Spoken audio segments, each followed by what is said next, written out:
All right, welcome. If you're joining us for the Ill Fated. So excited. Intros are great. Session 16. And wow, last session was exciting, to say the least. You all did your investigation Edge of our into seats. Edge of Our Seats, Randall Good's house. You met a character called Marvin. Marvin was guild master of the Rudikar branch, and here in the fine holy city of Othema, explained that the Rudikar are a thieves guild, which is what you would refer to them, common name, but they are more of an espionage guild, right? They're kind of a guild that functions on collecting information, keeping tabs, and they work with like governments and bureaucracies and other independent houses and stuff for gathering information and such. Not to say they wouldn't take coin, which was something Marvin seemed to ask about when they saw the platinum in the same. But from the house, you had figured out a couple pieces of information. The first piece of information was that Randall Gurn took a great effort to try to conceal a safe using some sort of mirror glyph or ward upon the actual house itself. The safe contained three different contents. Obviously, gold, platinum. Contained a black ashen stick, and then it had a business ledger, which is a very common ledger that someone would have, kind of keeping track of their day to day, their weeks ahead, type thing. On the first floor, this goes into the second bit of information. There was signs of a struggle. That is a good way to define it. There was objects that were smashed. There was scratches on furniture. There was some oddities with the fireplace. Then there was the dried blood upon the kitchen floor, which was concealed, all of which was concealed by illusionary type magic, which was interesting that the illusionary type magic was being consistent, that no one was channeling it, so it had to be pulling some sort of source of power from somewhere.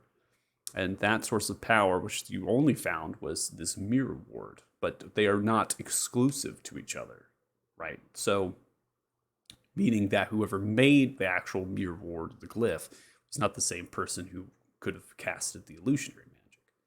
So it kind of thickens the plot a little bit. Grab the big ladle, we got a big pot, making the gumbo, we're getting something going, right? Hitting it with some spices. So, what you all were speaking about and kind of came to terms with, and something that Marvin also talked about just a little bit before they headed off, and kind of gave you a way if you needed to reach out to them. Don't head to the Rudikar, right? Just light this lantern 3 times, bullseye lantern, and we'll keep tabs on you. We'll watch it, and we'll meet with you if we need to. That there's eyes upon you potentially, because this has been going on for a long time.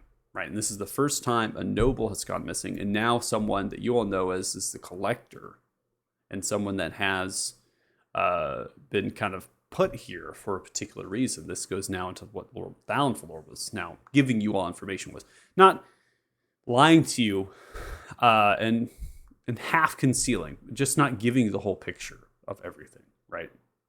And this could be a play of not trusting you wholeheartedly, completely. It could be just the way that Lord Downfloor usually is, and just kind of gives people half information and just sees what they do. Not entirely sure of this particular, but gave you the information when asked about it.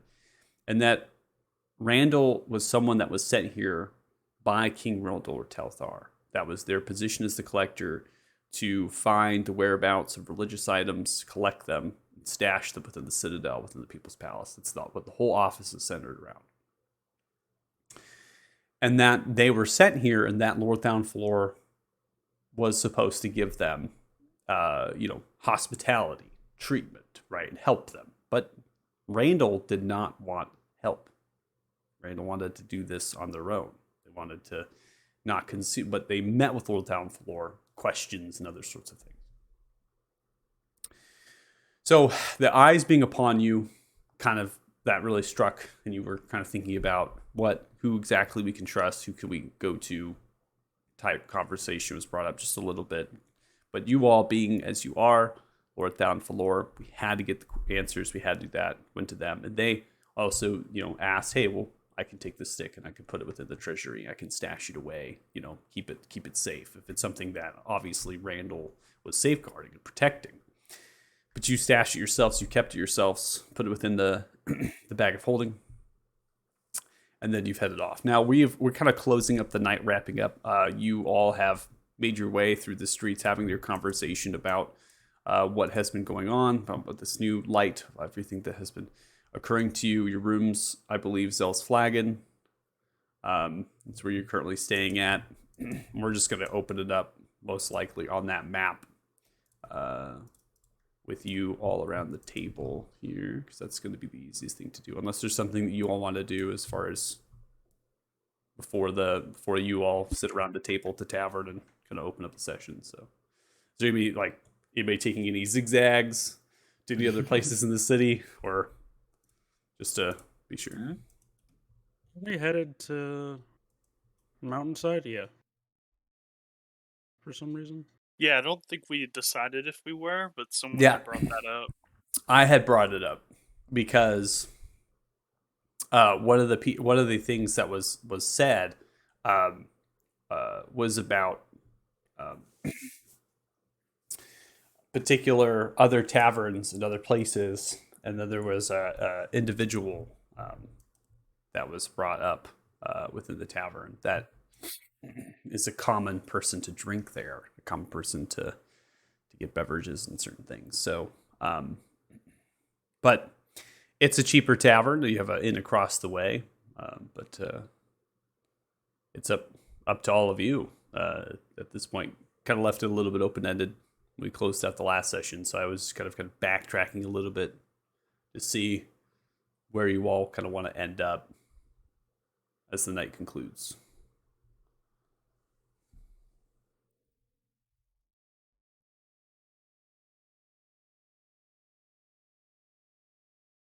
Did we? I don't actually remember. I remember Mountainside coming up, but I don't remember. Did someone tell us about someone there? Yeah, the guy who something about the catacombs, right? The Crypt Keeper?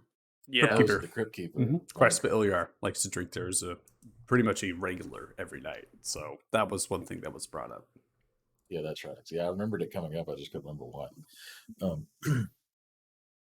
So, I mean, I think we were just sort of retiring to drink for the evening. I don't know. Were we still working? I guess, for lack of a better term, are we working or are we reclining? Or we're doing both. I don't know. Yeah, it's entirely up to you. The reason why Crest was brought up, I'm going to refresh your memories, was kind of letting you all get to that. I was seeing how much you've remembered from from before. So the reason why Crest was brought up was because Lord Thal and Falor had brought up their previous arcane, or the last arcane magistrate that they had, which was Gular Berlu. And then you all began to speak about them being buried. Like, where were they buried? And that's where it got into the conversation that they were buried to the crypt. Crespit Ilyar is in charge of the crypt. Not anybody could just go in there, and that they would essentially kind of schedule with them for you. But you all made a little bit of point and said, well, we can just go do that ourselves, right? And so then that came into Crisp is usually a regular at the Mountainside Tavern if you want to reach out to them yourselves. Does that ring bell? Yeah, no, it makes sense. Yeah. Okay. Okay. What are we feeling, guys? Are we doing a pub crawl and doing some work on the side, or are we just retiring for the evening?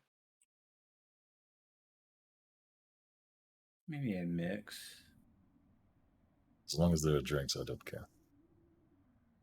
Yeah, I agree with that. I am going to look for any shady characters in the streets is my goal. I probably will not go into the tavern with you guys, given the other disappearances.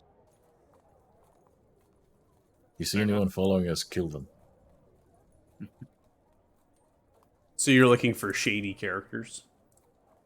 Yeah, essentially what I'm going to do is just kind of look for anybody that may not be up to normal things in a city. So, like, I'm not gonna go stop somebody from getting mugged, but if somebody's It's not full carrying a Batman. body-sized bag, What a then hero! I may What a stop hero! them. Absolute hero. You, Okay. you want any of this crystal? Get some of the good stuff. All right, so you you are going about the rest of the city. So, and then the rest of you are going to a tavern. Which tavern is that going to be? We can go to the mountainside. If that's It's good the with one everybody else. that have access to the crypt, right? Yeah, the guy that That's where the has good access people to the is, crypt is in there. But We'll let Okay. Tegan chat him up. Tegan Okay. seems really interested in this body, so it makes sense. All right, I'll put you all of you on the map here, and then I need Thanos. Once I get you over here, I need you to make a perception check, please. Roll to assassinate Marvin's people.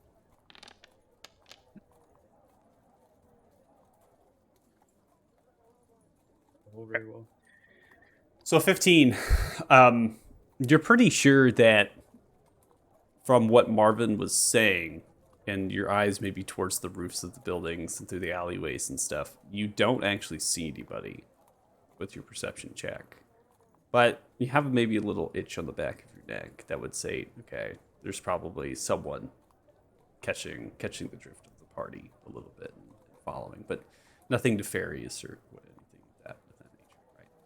Maybe someone pushing through the crowd has a cowl on, they disappear after a split second. You kind of keep your eyes, and then you make way, kind of move away from the party at this point, because we're going to go and transition as far as time wise. You're actually going to become invisible at the night coming down, so you're going to be transitioning. You can't, basically disappearing. So the darkness begins to come. There's a little slight overcast, right? A little bit of wind, snow is beginning to fall, so it's getting chilly, and that perception of 15 is just going to carry yourself and essentially continue through your night here as you're trying to find and look and analyze. And so if you see a couple different situations where there are two Rudikar, notice their eyes half closed, the symbol, it's an eye, half of it closed, there's little eyelashes too, and there are a lot of reds and blacks, and they don't have any sort of guild clothing really, or any sort of particular armor, weapons, or whatnot. But so they might be having some exchanges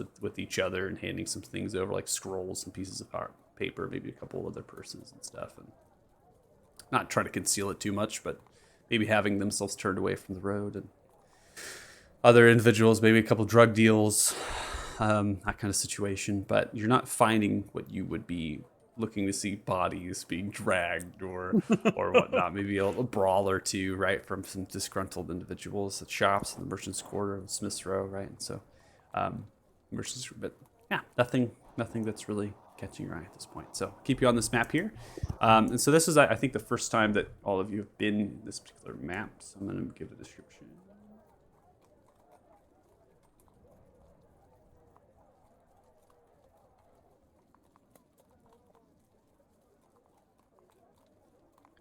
So, on the north side of this map is the Mountainside Tavern. It's a single-story tavern. I mean, it's generally constitutes a bar, right? If we talk about in terms of what a tavern would be with rooms, this does not have rooms. So it's more like a bar or restaurant, right? Within the drift, it's the only place accessible to everyone. And what I mean by that is that it's the only place accessible in terms of wealth as well as patronage. There's, the High Squire.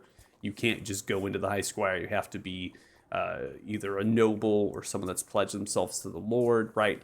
And then with the Zealous Flagon, it's expensive. So this place is cheap and it allows just anybody to come in. So the doors themselves are fleeing open. People are coming in and out. They're pissing down the street, right? They're kind of laughing to each other. There's guards on horseback here. They're kind of keeping tabs on people, pushing through some of the crowds that are forming from the drunkenness that's just pouring in and out of the particular establishment. So the darkened granite brick of the building has these large windows that are glazed over, and you can see inside. There's a thick little bit of smoke inside of there, and the light is kind of dim as the smoke is billowing through. There's a lot of laughter. There's a lot of cheering happening from inside. There's a kind of a cutout space that sits. It's where the kitchens are. There's log piles and certain things, which is over here. There's a door that leads maybe into the kitchen, so you can see people kind of walking in and out, grabbing piles of wood to throw into the ovens to keep them going, baking bread and other sorts of things. As dinner service itself has ended, right? They're not particularly feeding people at this stage. But they still have leftover food, and then they're trying to get bread made for maybe the next day. So it's definitely kind of a 24/7 operation. So on the south side, you have the inn, which is referred to as the Stormy Inn. Now, the same wall structures, the same design of the buildings are relative, right? This kind of darkened clay tiled roofing, and then the windows are slightly smaller. The Stormy Inn sits roughly 13 feet in height, where the actual bar itself has vaulted ceilings and other sorts of escape. It goes maybe 15 to 16 feet in the single story. So there's a little bit difference. There's just a well outside. There's a little bit of a thatched area of straw here that actually serves to put your horses under. So that's actually a covered area there. So you can actually just stow your horses away if you don't have them at the actual stable near the entrance or stagecoaches and whatnot. You're noticing that there are individuals here that do have their horses, and they're actually just tying them off onto some studs that stick out of the actual buildings. So mainly the bar area, right? There's studs that between the actual windows, so they're tying horses and things off, and they're making their way moving around. So that's all what you see at this stage. To unpause, you can move your tokens around freely.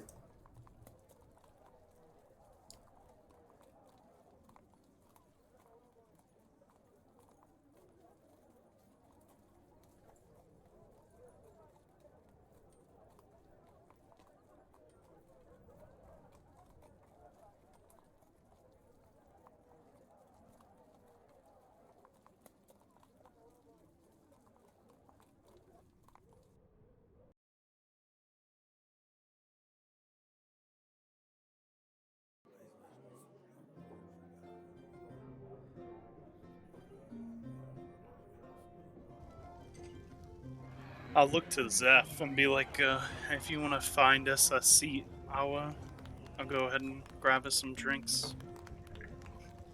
And there's one obvious place.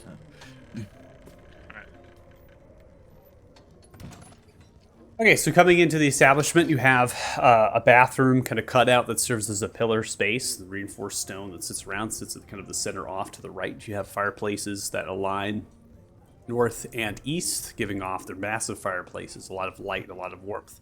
Lucar explodes through one of the windows on the western side. Oh man, none of my new maps have windows that can be opened at this point. This happens every time. Every group gets on this map and they just want to go through the windows. It just happens. I think having the windows being open and closed are super cool. But yeah, Breach and clear. breach and clear.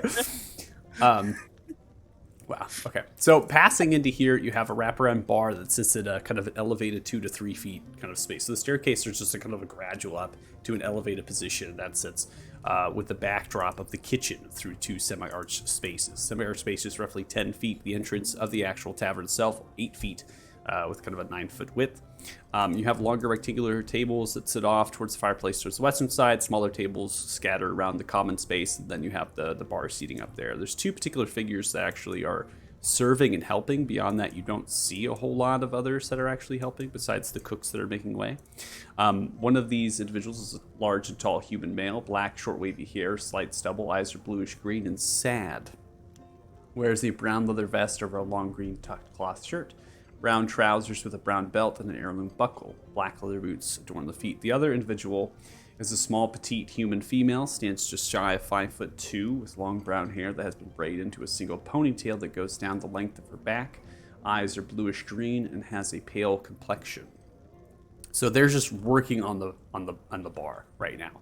You know, so people at the tables, if they need a refill, they're actually picking up their own mugs, which are these clay or rusted metallic tankards. And they're just coming up to the bar counter, pushing in through the crowd, and then they're asking for a refill or other drinks as they're working around. So it's, again, this is like a bar, right, that you're here. This is very typical. There is a bard that's currently playing a very lively tune, as you can hear, and you begin to press through the crowd. Eventually, one of them rotates over here. The particular female kind of rotates over, wearing that nice, beautiful dress, and has a kind of an apron that sits over the waist, has a bluish yellowish dress that comes over, a little bit of cotton, other sorts of lace work, and the hair is again the ponytail at the back, and pushes and sees you all kind of pressing through.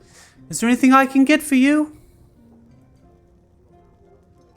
Aldor will just plop 10 gold on the counter. I do not wish to see the bottom of my cup again tonight. And just walks away. Okay. Do you do shots? Can I get Shots? something like really hard? That's fine. We have liquors and other give me- distilled things. Give me 6 of those. Give me the 6 of the hardest shots you got. 6 of the hardest liqueur I have. All right. Thank There's you. only 5 of you there. Very confused right now. I have 10 gold and told I have to keep a cup from going No. bottomless, and now I'm asking for some sort of shop with hard liquor. What are you? Are you from the Emberock Guild? No. We're from out of town. Out of town. That makes a lot of sense then, yes. Okay, well, anything else then? Besides the drinks, I have 6 shots of something that hopefully will knock you off the table, and a cup I need to keep bottomless. Yeah, how much are the shots? I'll pay for those now. It'll only be 1 silver. Okay. I think it's Take probably it out of his 10 covers. gold. Like, literally. I can take it out of the 10 gold just fine. I was going to constitute that as a tip for Brendan and myself, but that's all right. Sounds good. And a whole ass goat. You want a whole goat? That was a joke. Oh. I wasn't going to take that as a joke. I could try to put a goat up and get it roasting. At least a leg of it. Are you hungry, Lucar? We have leftover I'm meat pies if you always want some. hungry. That will do. All right, meat pies it is. Are you sitting at that table with the other one left? Yes, our table's back there. I'll bring it to you then. Anything else? Yes, ma'am. Unfortunately, I will not be having any drink or food, but I would ask if I was told that a member of the family that have access to the catacombs of some of the royal burials either worked at the establishment or was a regular here. Well, the only person I know of that runs the joint there, the catacombs, or we refer to as the crypt, is Crespa Ilyars, currently over there talking with Fremar and Christoph. And like, Waits I'm sure my friends in will this direction. keep the coin flowing. Oh, 10 gold is a lot. I'm sure they will. Anything else? No, thank you. All right then. Begins to pull up tiny glass shots and begins to thumb around, looking underneath the counter, then walks away, disappearing into the kitchen. You hear a kind of a large door, cellar door open, suggesting that they're going actually underneath the kitchen space. He's gonna bring like Frost Giant hard liquor. Yeah, Everybody's sounds gonna good. be on the floor in 10 seconds. And I got 6 because I know Maldor's gonna want 2. All they have is like hypnotic and fuzzy navels. So, as you're waiting for the particular person to come back here and pour the shots, as well as I guess fill a tankard full of something and keep it bottomless, and then meat pies, which are there. So Tegan, you kind of wrap around trying to get an eye of where they were pointing. So you see 2 tables, one of which is filled with a whole manner of different noble-like folks with cloth and silks. They're wearing garments of robes with underneath tunics of things. They're actually quite drunk at this point, cheering and smashing tankards together. It seems as though over here in the passive perception, they're talking about real estate, as if they actually purchased a good chunk of the drift recently, coming together. They seem to be maybe representatives of noble or houses in Beelder or Lathan coming together to purchase some prime real estate here in the Holy City, maybe build a manor of some kind or other sorts of things. The other table, which does not include your own here, and that's on the northern side. Let's see. Oh my gosh, why is this lagging? Okay, come on. Work with me here. Get you the descriptions of these, but this is like, okay, there it goes. Oh, that was super weird. Everything like glitched out. All right. You see a large and stout male human, darker complexion, blue eyes, raven black wavy hair, somewhat long. There's a red tunic with dark green trousers and black boots. That's the figure on the left if you look north on the map. Then to the right, you have a small, thin, and older human male, short brown hair and bluish-green eyes with a pale complexion, which is a beautiful dark maroon robe over a white tunic and black trousers, black shoes. So they're kind of wearing a little bit similar of the colorations of their clothes. They're just different styles of the clothes. And they're in the midst of a conversation with a very interesting dwarf. This dwarf is slightly older, has a little bit weathered features, also dark and covered within the face. This suggests that they've been covered with dirt or other sorts of suit product, and they have bracers of black that are covered in the same stuff. And then they wear a very ruffled, slightly wool to cloth tunic that's unbuttoned at the chest, showing the chest here coming out. A lot of brown leathers on the pants and the boots, as well as many different pouches and actually satchel that sits on the belt. Suspenders come up and kind of hold the actual weight of that belt and all the pouches and satchel. And then the hair itself is a very bushy, wiry, kind of auburn beard. And then that has a whole head of hair that matches that. It's very unbraided, uncombed. Coming passively and overhearing conversation, it seems that they're talking, or Crespa actually is talking to Fremar and Kristoff across the table, right? Kind of giving the names there because that was mentioned by the barkeep. And it seems that they're having a conversation about materials, like stone materials, suggesting that Crespa is maybe purchasing or requiring additional materials of stone and other things of that nature. So it's like a raw material type purchasing, and so they're kind of discussing logistics. The tavern itself is quite loud, the bar itself is quite loud, so it's difficult to hear, right? And so it's passively what you're able to pick up because you do have a decent passive perception. Right. And Crespo was the one that was associated with the crypt? Yeah, Crespa's the one who's talking about the materials needed, right? Basically being like, we need this right here. And then there's, the older human across the way is kind of mentioning where they might be able to get those things, right? Eventually, the barkeep comes around, pours the shots, puts it onto a tray, then kind of walks it around with a tankard that's full of some frothy liquid. Some kind. This rusted metal tankard is actually equivalent of 3 pints, so it's a large, massive tankard sitting on the tray. And then there's a couple meat pies in the same tray. Grabs it all, begins to walk, and presses on by you, Varys. Just walks over to the table and sits it down. Sets it down, unloads the shots, puts them to the side, meat pies, sets them and slides them over to Lucar, and then takes the tankard, softly walks around, pressing through, and just sits down the tankard. After that's done, picks up the tray and looks towards you all. Anything else?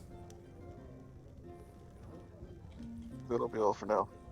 Fantastic. My name is Jill, and Brendan is the owner, the other barkeep. If you need anything, just come up to the bar and holler.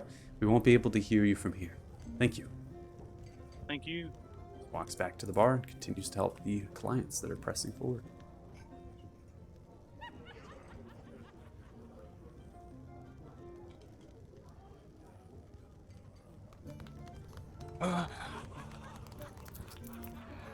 So, the guy we're looking for is one of those 3 up at that table. Not directly behind me, but the one above that one. Okay.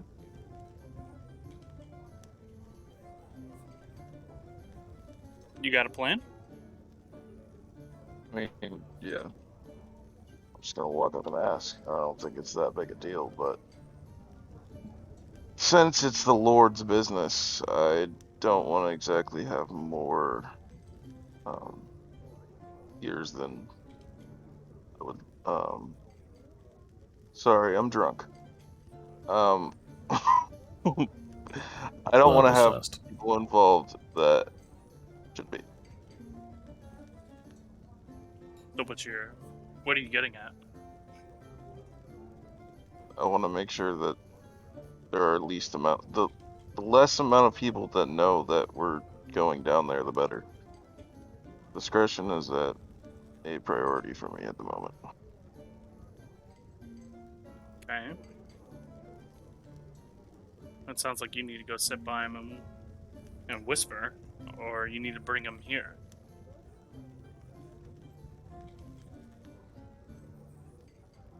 Unless you have a spell that can solve your problems.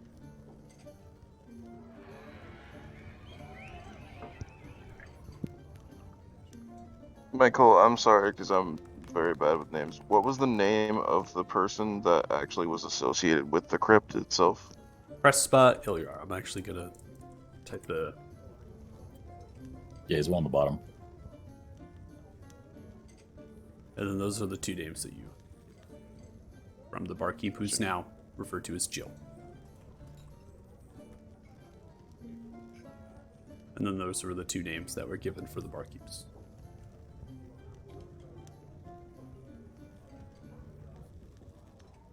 Sounds good. T is just gonna say, I guess I'll be back.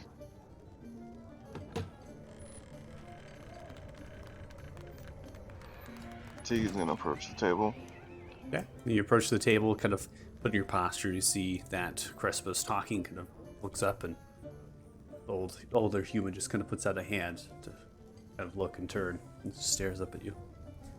Can we help you with something? Yes, I'm sorry to interrupt, gentlemen. Are either of you, Crespa Elar? Oh, that would be me. My name is Crespa. Nice to meet you, my friend. Oh, you too, you too. What's a they? Of course, if you're busy at the moment, my apologies, but I'd like to have a conversation with you, referring to your access to the Royal Crypt later on tonight, if you are free to discuss the matter. Business over drinks. Well, as long as you get me a fine dwarven thick stout ale, I'll be yours to talk with. No worries there, no worries there. Reb, are we done? Yes?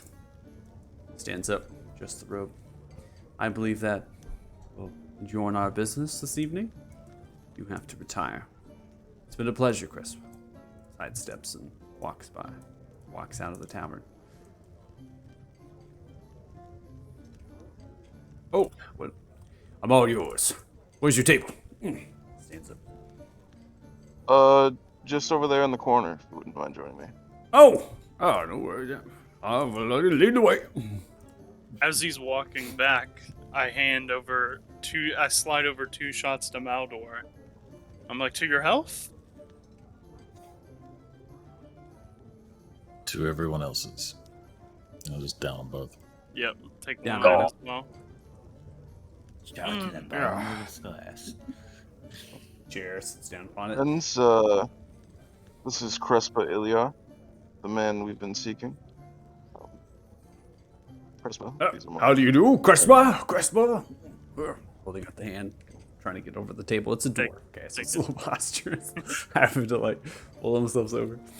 Oh, look at these fine things. Sean, yeah, grabs one off the table. Cheers. Yeah, cheers. That'll rip some hairs off your fine chest. What is that? Whiskey. It's good. You get more, yes? I can get us some more. You get the whole bottle. Oh, okay. That's Yes. a good idea. You're paying for it, aren't you? Yeah. It's our treat. My lucky night. I like Table service. And I'll slide past Zeph to go and grab a bottle of it. sliding past, pushing past. You see that the other barkeep, Brendan, kind of sees you and says, "Oh yeah, what? Hey, how's it going? What do you need?" Yes, can I get a bottle of the strongest whiskey you have? Oh, is that what was Jill pouring for you? Yeah, I Another- didn't get the name of it. It's alright. Pulls out the bottle. It's completely unlabeled. It's just a brown bottle. Corks it against a. Oh, yeah, you want the whole bottle. Okay. Well. Yeah, if that's okay. Yeah, that's fine. Hey, Jill. I see as you're looking through the crowd, looks like Jill has leaned over the bar. And Kristoff is like whispering into her ear and like kind of twirling the hair and things like that. Yeah. What's on their tab? Huh? 10 gold. Oh, okay. Well, here you go. All right, thank you. Yeah, you're welcome. And then I will make my way around this way so I can maybe overhear some of the things they're saying, but then I'll just keep going towards my table, like not stopping. Okay, roll perception.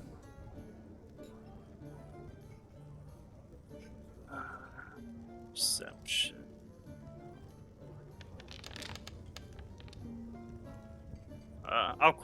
Well, do I have a chrono shift left?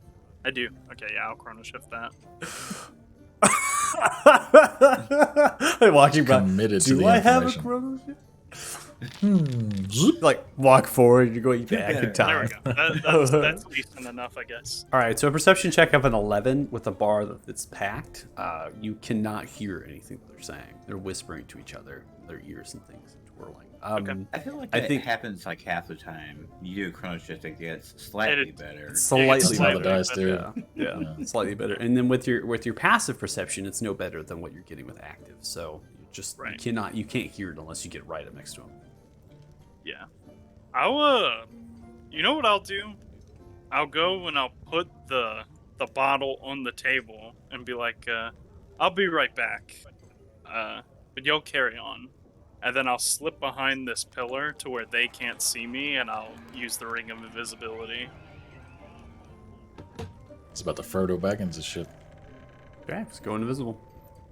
Yep. And then I'll go and stand, like, basically right behind them. Okay, so kind of pushing And- past through the crowd a little bit. Oh, what was that? Yeah. Jesus bumped me! Oh, I didn't do anything! I swear! Come on, just have a drink, I'll be fine. Pressing through the crowd. It's a bar fight. Things are happening. You finally get up kind of behind and trying to listen to the conversation. Are you trying to actively listen at this point or just use your passive? I don't. What's better, or does it make a difference? Your passive perception is 11. You still can't hear anything unless you're like right next to them. So if you press your token up and get right up next to them, right? Yeah, I'll get up right next to him. Okay. It's pushing through in the crowd. More bumping occurs. Oh, you're wise, are you, huh?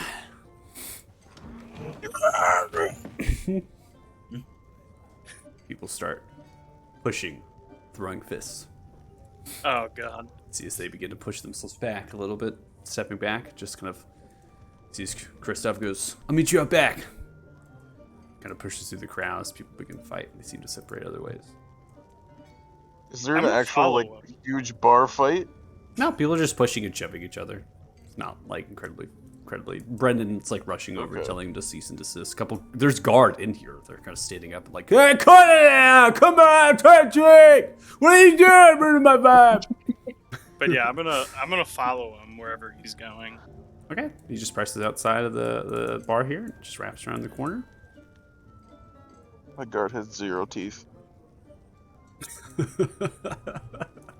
Is that my no tooth? Hey, come on! What are you guys doing? What are you doing up here? I'm trying to make my work out. He just woke up. Just mad they woke him up. All right.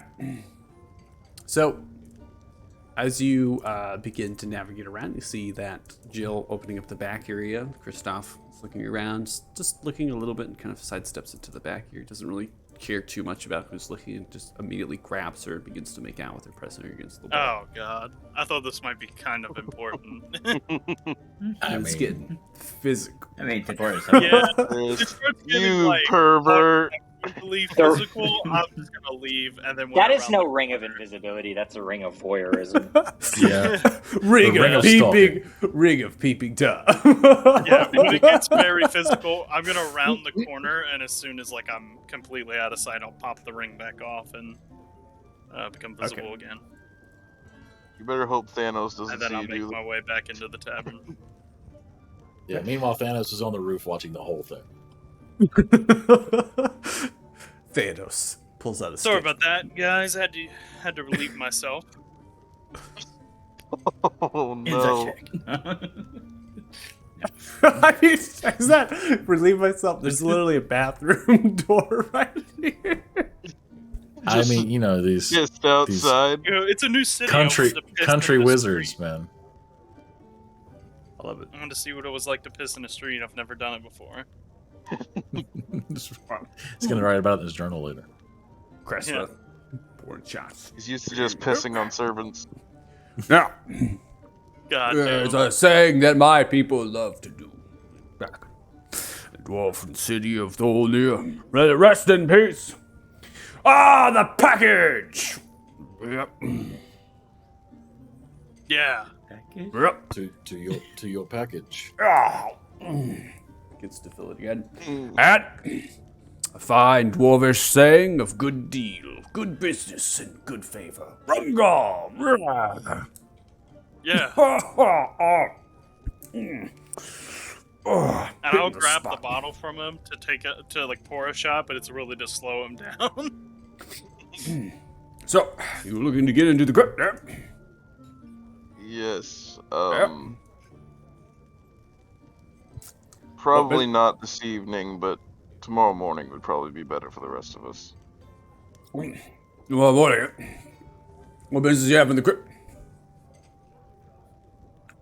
We are on business of Lord Thomvlor. We're investigating something for him, and we'd like to see the remains of the former magistrate. That's some difficult business there. Low down floor, delving into the crypts. You're not gonna dig up a body, are you? I do not None of deserve we the don't dead. have to. So this isn't like we're gonna give thanks to something. We're going to go down there and find this individual. Yeah, pretty much. No, right? I know where Gular is buried. No worries there. I keep tabs of everyone that's ever been buried. It's not that many.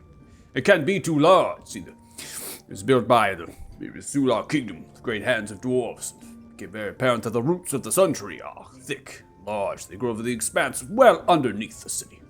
So we have to dig down and down. But then you get into rich bedrock. It's very difficult to excavate and move. So most of the people who have been deceased, they are buried in the cemetery at the surface. Gotcha. Well, if we would be granted access, that would be very much appreciated. Well, granted access, I will be with you. I have the keys, and I have to be accompanied with you the whole time. But there's no service. We're not burying anyone, right? No. Okay. Goes into a whole other realm of deals. No worries there.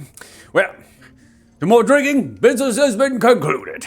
And, well, depending on how drunk we get, that should depend on when we'll be headed out in the morning, yes? Sounds good. Yeah. Well, that was easier than I thought. Guess we got a drinking buddy for the night then. Yells outwards. What a guy. Boy, Sabot, what are you doing? Wait, what? Varys, you took the bottle. Oh yeah, I didn't hear what he said. Sorry. I poured like 3 shots at this point just to like slow him down while he was talking, and then I'll hand him the bottle back. Fantastic. Another one for everyone. Come on. Chip, chip. I'll slide 2 more to Maldor and shake my head and then hit another shot. To what? What are we cheering now? To unsolved mysteries. Unsolved mysteries. I don't know what the fuck that means, but unsolved mysteries. Yeah. It's a fantastic. Bathing in the blood of It's fantastic. 1, 2, chug-a-lug. Okay. Crespo's gonna be rolling con saves at this point. Natural 20. The dwarven constitution. Lucar, you're eating the meat pies. There's 2 large meat pies. They're actually decent size. They're like 8 inches in its diameter, so they're large. And they're filled with many different types of game animals that seem to be kind of collected and thrown in. Very rich, subtle brown gravy in the midst of other sorts of vegetables. So it's very decent, high quality, considering that it costs nothing. And it's delicious. cold. It's cold, but they reheated it in the oven, right, to get some more heat into it. So, but you're eating it up. Maldor, at some point, your tankard kind of runs out, and you're just kind of sitting there with an empty tankard. No one has come back. No. No one has come back. Maldor goes on a fucking rampage. He jumps over the table, runs straight to the bar. Hey, what are you doing? Oh, well, can I help you? Jeez. Just puts the tankard on the bar. Oh, you need a refill? No worries there. Okay. Talk fucking much, right? Goes behind a couple barrels underneath the bar counter, begins to fill. Just stares at you as he's filling it.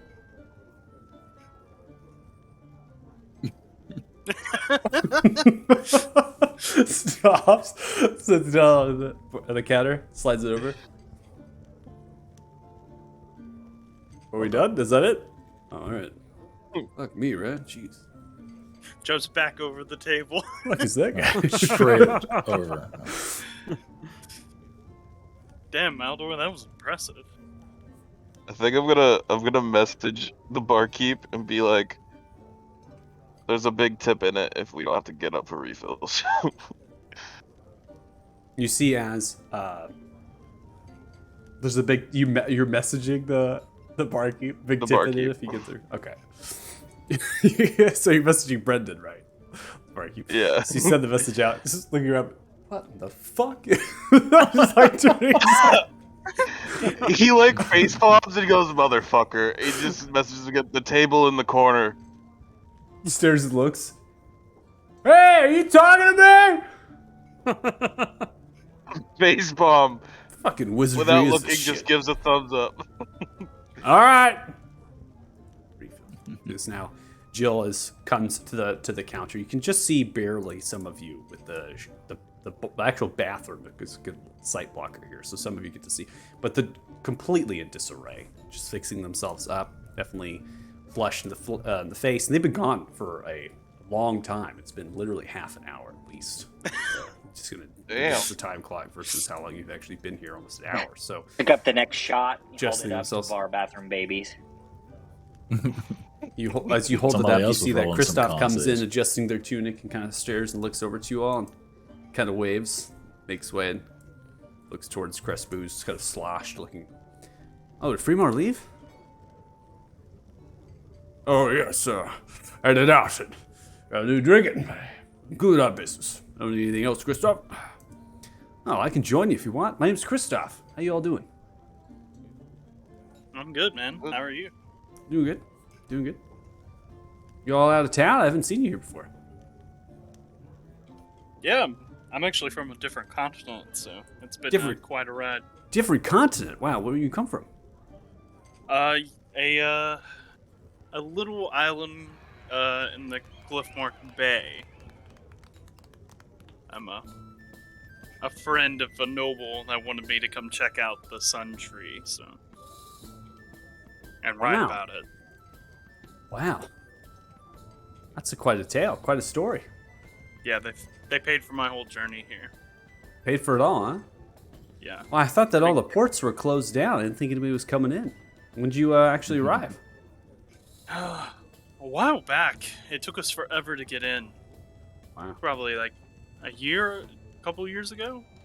I don't know too much about Port City. I mean, I've been here most of the time anyway, so.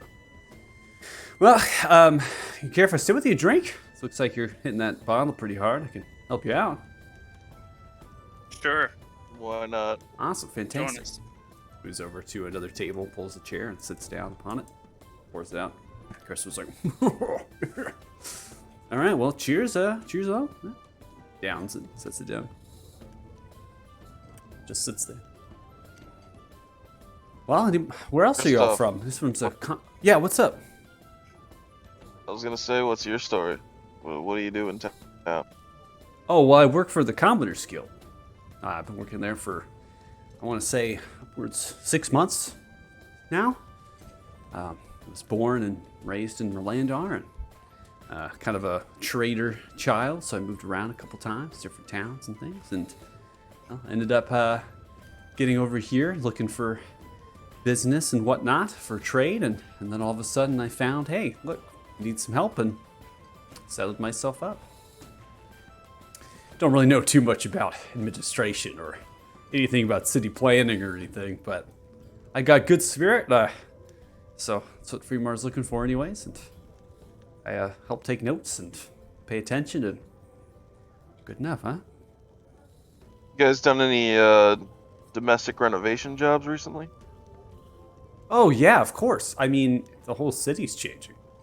All these nobles are coming here, houses and things, and they're aligning themselves with Lord Downfalor, prestigious and prideful paladin. Well, gotta make room somewhere. But, Gentrification.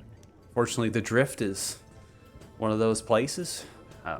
We at the Commoners Guild, we're for the commoners, and so we try to make both parties happy, but we definitely side with common folk. You know, we don't want outsiders coming in here and just purchasing up a bunch of property and then putting their houses where they want. It just kind of looks towards the table behind you all, like them. Noble cause, friend. Noble cause. And it's a noble cause. We try to do our best. Absolutely. Chris was slowly falls out of the table and begins to snore. Oh, wow. Just gone. Oh, Chris would drink literal 4 pints of ale before drinking all that. How much do you drink of this bottle? Probably most of it. Jeez. Well, Yeah, he's the a dwarf does he's a all right. machine. Yeah, he's a machine until he's not. Chris puts it away. Well, Chris most likely will sleep it off here overnight, just FYI. Sometimes I'll run across the way, talk to Strella, get him a room, so he doesn't have to make too far away to his house.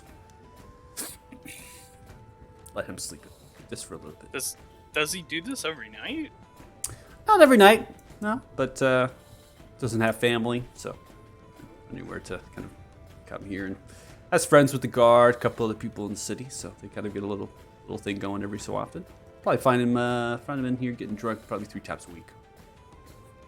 Gotcha. At this point, Brendan begins to come over with a pitcher of ale. It's just like has like a question, like an eyebrow raised, right? Just like kind of begins to walk over. It's like, so I heard there was a tip. Oh yeah. Oh fuck. Just want to see you again. Begins to pour it out. We'll just hand him the cup and take the picture. All right. Well, And I'll kind of reach out and give him 3 gold for that. that's very Sorry generous about of you. Yeah, You- we're not from here, so it's been I don't want to be too rude. It's all right. It's fine. You let us know when our complimentary drinks exceeds our tabs. Oh And, no, you're we're nowhere coming. near that. Why don't you, whatever you did, you can reach out to me again if that one needs some more ale. Will do. All right. Thanks for coming. I think he likes me. Oh, Brendan. Everybody likes you, Maldor. I think he likes money. Brendan's a little rough, On this place. a little sad, but it's all right. Means well. Why is he sad? Oh Well, well, probably have to ask him. yeah. I Oh, think maybe I that. thought it was Michael talking. I'm sorry, it was Christoph. I was like, we just asking Yeah, the DM, yeah, why is he yeah. sad? I'm in, Why are you I'm sad, in the dear? Matrix. All of I'm a in the sudden, I just- Matrix. I just like started. I think we have to turn off the session today. Hello, darkness, my old friend. I've Why are you I've so got to call sad? my therapist. Why are you sad, I Michael? have to make a phone call. Dad. Dad, is that you? All right, so Christoph said that maybe that should come from Brendan themselves. I'm sure you can have a conversation. Things will settle down here when it gets towards early in the morning. I'll have to see. Because it's, It's up to you. I'd not try to disturb anything that doesn't really need it. And Brendan seems to function well enough, anyways. So what's the story with Jill, the other barkeep? Oh, Jill. Yeah. Looks over at the bar. Well, it's You just good? something. I'm good. It's just something Okay. I'm working on. Oh. Oh, yeah. Jill comes around the Commoners Guild quite often. Actually, Freemar's her dad. Oh, okay. Yeah. So We haven't really announced it yet, is so that a we're good idea keeping it down low. with your boss? I mean, I don't know if it's a great idea, but I can't really help myself, so sometimes love is love, right? Yeah, fair enough. At least you have someone here you love. The woman I'm promised to is a continent away, so Sorry about that. it's all good. Well, appreciate the drink. I won't take too much time. I'll get Crisp out of here so it's not slipping on the table. So I'll get him a room over at the Stormy Inn. And if you need rooms yourselves, if you're outside, Strella's got cheap rooms over the way. It looks like they're pretty open. Yeah, if you need anything else, want to talk to me, Christoph, yeah, you can find me at the Commerce Guild probably tomorrow. So, anyways. All right, big buddy. You see as Christoph picks up Crespa like a baby very easily. Just kind of grabs them. Crespa is easily 260 pounds. Just kind of picks them up and grabs them, puts them up to the shoulders, suggesting that Christoph themselves is extremely strong, and then begins to walk off with them outside or across the street. Jeez, no wonder Jill was so out of fucking whack when she came back. Do you think the same thing is going to happen to the dwarf? Oh, God. Maybe. That came out of left field. Yeah, it did. We went there. Maldor, are you okay? Are any of us okay? No, I'm okay. Are you okay though? Alright, I'm throwing up the red flag. I'm done with the philosopher bullshit. What the fuck happened, dude? I know you had a run-in with whoever you worship, which is, you know, belief crisis, that's a thing. I get it. But what's going on? There's something else. There's something. I've never worshipped anyone. Not in the way that you would perceive it here. Worshippers have a strong conviction, a belief in things they have never seen, the things that they hope to be true. I grew up surrounded by the things that I followed, by my convictions. They were a piece of me. I was made for the sole purpose of serving a higher power.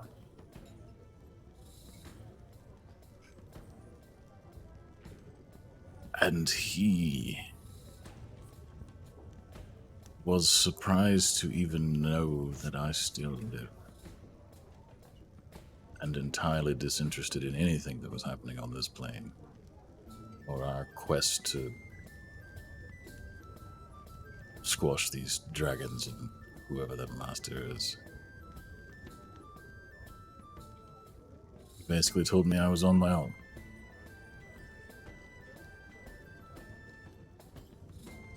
And also that,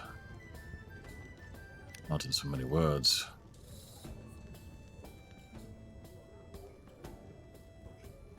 I do not believe I shall make it out of this alive.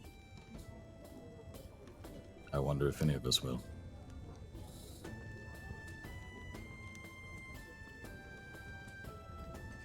Well, I definitely will. I mean, I don't have a choice. I gotta go home eventually. I don't know why. I feel like expecting failure is a way to make failure happen.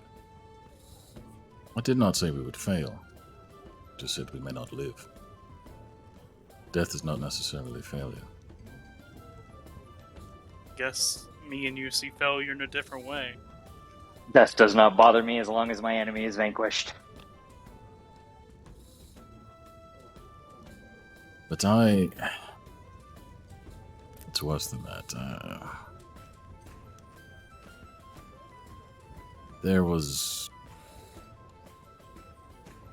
I told you a bit about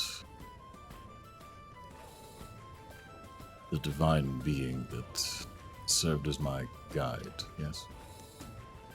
Yes. It was she who presumably steered me towards this path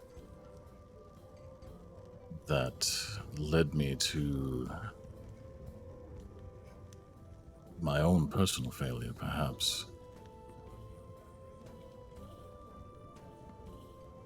Ever since I landed here, I have been unable to reach her. It was as if she was taken from me.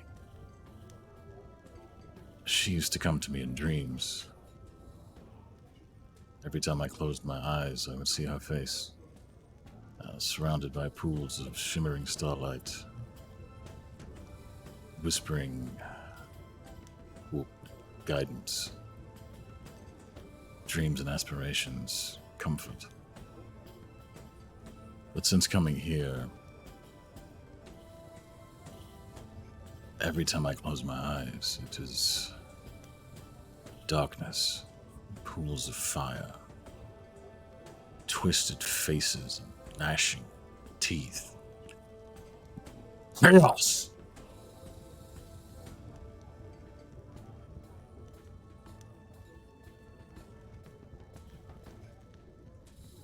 Echo appears at the next table over, just like pops up and starts hanging out with the real estate tycoons.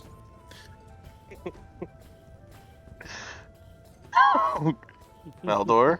Oh, what the fuck is that? Everyone drunk looking towards it. Boo. They run out. Clearing the table, kicking over objects, different things. Some of the guards turning around. What the fuck's going on? Maldor, put it away. He starts to stalk around Maldor a little bit, back and forth, just kind of eyeing him up and down.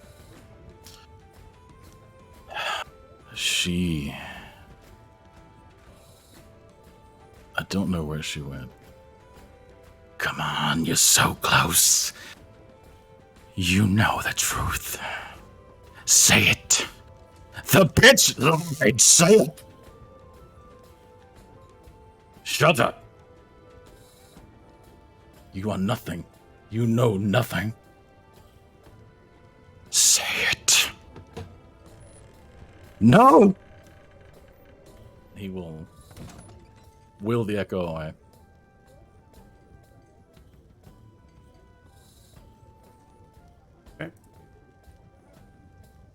I very slowly slide more to the drink towards me.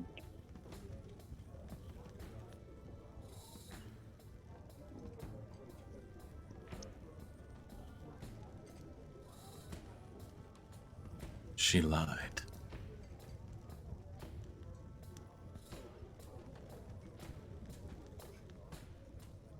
And with that, he will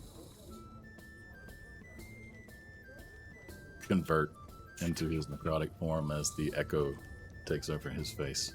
His wings sprout. Okay.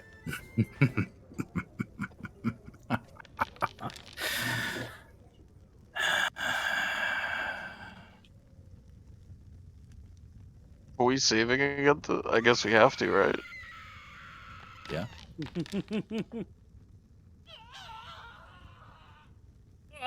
you guys. Oh yeah, you're not here. Nope, Thanos is missing all the fun. The only person who has failed is Zeph. Avaris failed. Yeah, I think I rolled an 8. Varus, I have an 8. Yep, you failed too. I mean, Because it will are automatically we taking roll. actions at this point, or I mean, he's still just sitting at the table. It's just anytime that comes out, he automatically fears everybody within like 15 feet. You get to choose. Yeah, I mean, you can. Well, that's true. But I've always played it that like if you're there, you're there. Like I didn't Okay. like it being optional. Okay, so 16 is what I got from you now. So I'll take the actual roll here. So the only person who's frightened then is Varus. That's fitting. So Yeah, it does fitting. make sense. It kind of works out. See people inside of the tavern begin to clear out, running out of the front door. Finally, he's starting to listen. It's taken so fucking long to get through his stubborn head. He betrayed him. She lied. Died. Egan's just gonna And what's stand up and left? hold his hand to the guards and just say, "Wait." What the heck is going on in here? The guard began to step forward. Some of the people begin to leave. The bard stopped playing. Many of them going behind the bar counter. They're still here. Is there a problem, officer? We're just having a friendly drink. Doesn't seem so friendly right now. What are you? What am I? What am I? Wizard boy, do you remember? You asked me once, what was the name of the beast? You were so puzzled as to why I didn't want to ask him. Do you remember?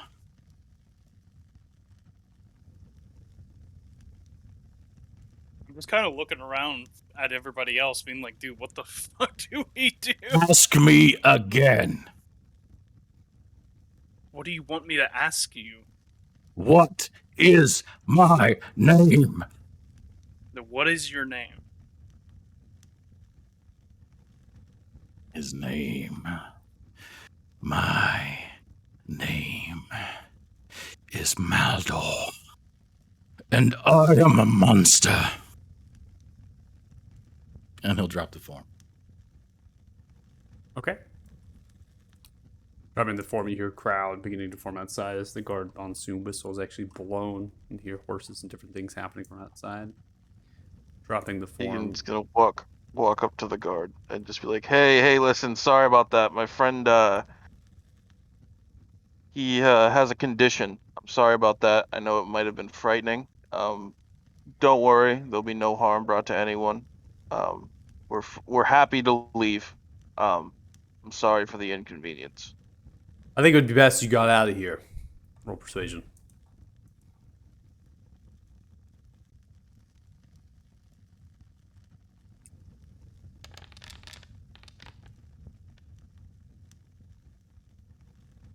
Okay.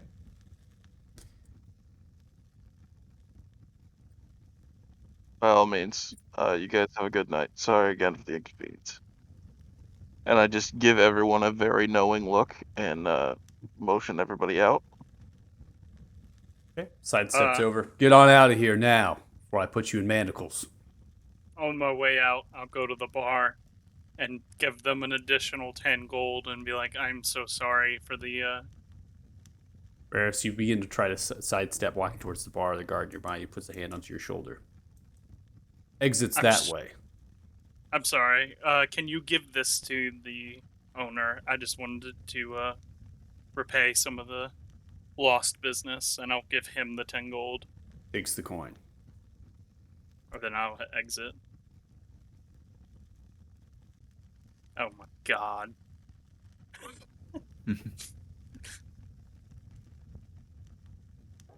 Fun times.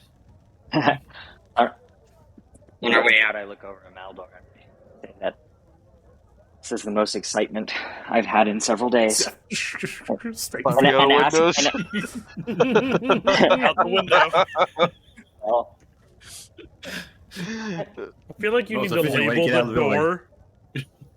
So I said 10 gold, so... Holy shit, you really pissed off everybody. Or more horses come down the street. Imagine what Thanos is thinking right now. Yeah, are you here? Are you, like, off to the side? Would this commotion have got my attention to, like, bring me back to the tavern of what the hell? Yeah, depending where you're at. I mean, imagine you're taking a nice stroll through the city. You can hear the whistle blown into faintly in the distance, and you hear the sounds of horses and other guards being mobilized. False alarm, everyone. Sorry for the inconvenience. You guys have great response time. Let them go. Let them through. As many of the guard begin to pull the horses back, turning, and some of which are now leaving at this point to go back to their posts. For real, on the response time, that literally just happened. Let's go home. Disappearing people, bro. Yeah, of course there's a high response time. Let's head back to our inn. Street Yeah. begins to clear.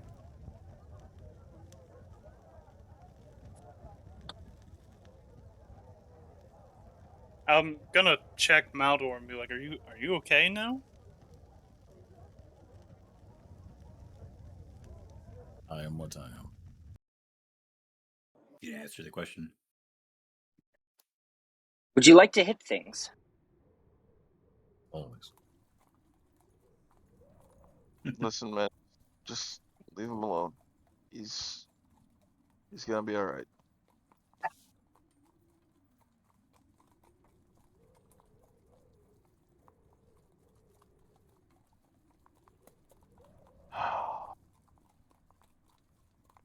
We paid that guy so much money, and we spent maybe a 50th of it.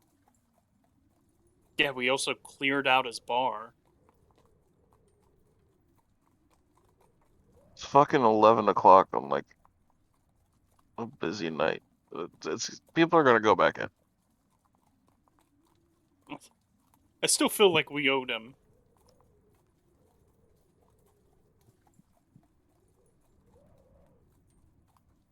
Do not draw attention to ourselves. I don't know where Thanos is, obviously, but I'd probably cast Sending and just say, Maldor had a shit fit. Meet us back at the end. Yeah, I would have just let you know that I'm like right behind you guys. He's, after, like, literally following 6 the inches behind horses. Yeah, I'm right here. Speak out. Oh, hey. More than welcome to continue your conversation while you make way to the Zell's flag, because this is the Holy. Just remind you that their temperature here is beautiful, nice 65, 66 degree Fahrenheit. There's no snow landing here in the space. It's nice and comfortable. And you do see that there is a sign posted upon the door that simply states, knock for entry. You're really going on like there? Are you gonna go forward and knock? Okay. Or knock, and you hear the sounds of shuffling footsteps in the backdrop. Your door unlock, open. See Stuart standing there. Hi, come on in. Howdy. Coming in late, aren't we? Yeah, Not that we late. It's had, only 11. Yeah. we had a busy night. day. Oh, it's almost the high moon. Generally, this is well, I don't have any sort of customers coming in this late. Everyone's in the rooms already. Yeah, busy day. Sorry about that. No worries. Happy to accommodate. Any drinks for you lot? Nah, I think we just had plenty, I think. Yeah. All right. I'm going to retire. Sounds wonderful. Makes way back to the front door. Shuts and locks it. If any of you need anything in your rooms, baths to be made or anything sort of that, just holler down. I can help you out with that. Perfumes and other sorts of soaps and things. I'll be behind the bar counter cleaning up. A bath would be amazing. Stops. A bath, you say? Well, You would don't ask worry. for that. I'll be right up there. You get Is yourself. this a man or a woman? It's a. Is a man? Yeah. Okay. I just couldn't tell by the icon because it's like the over top. Okay. Stuart is a halfling. Okay. Easy to get into all the hard to reach areas. Oh yeah. God damn it, you beat me to it.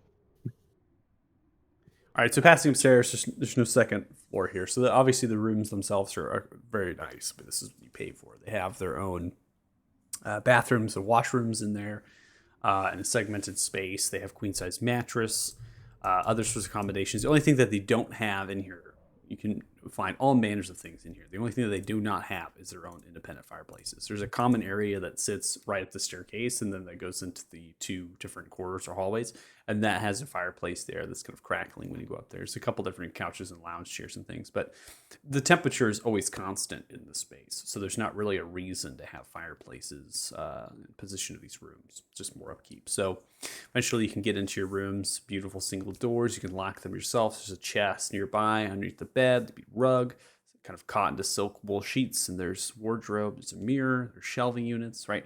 place to live. You can just live here comfortably. A small table, the chair, another source of drawer with a couple different, another kind of smaller desk in the kind of a corner with a couple different drawers if you need like a study space or whatnot. So,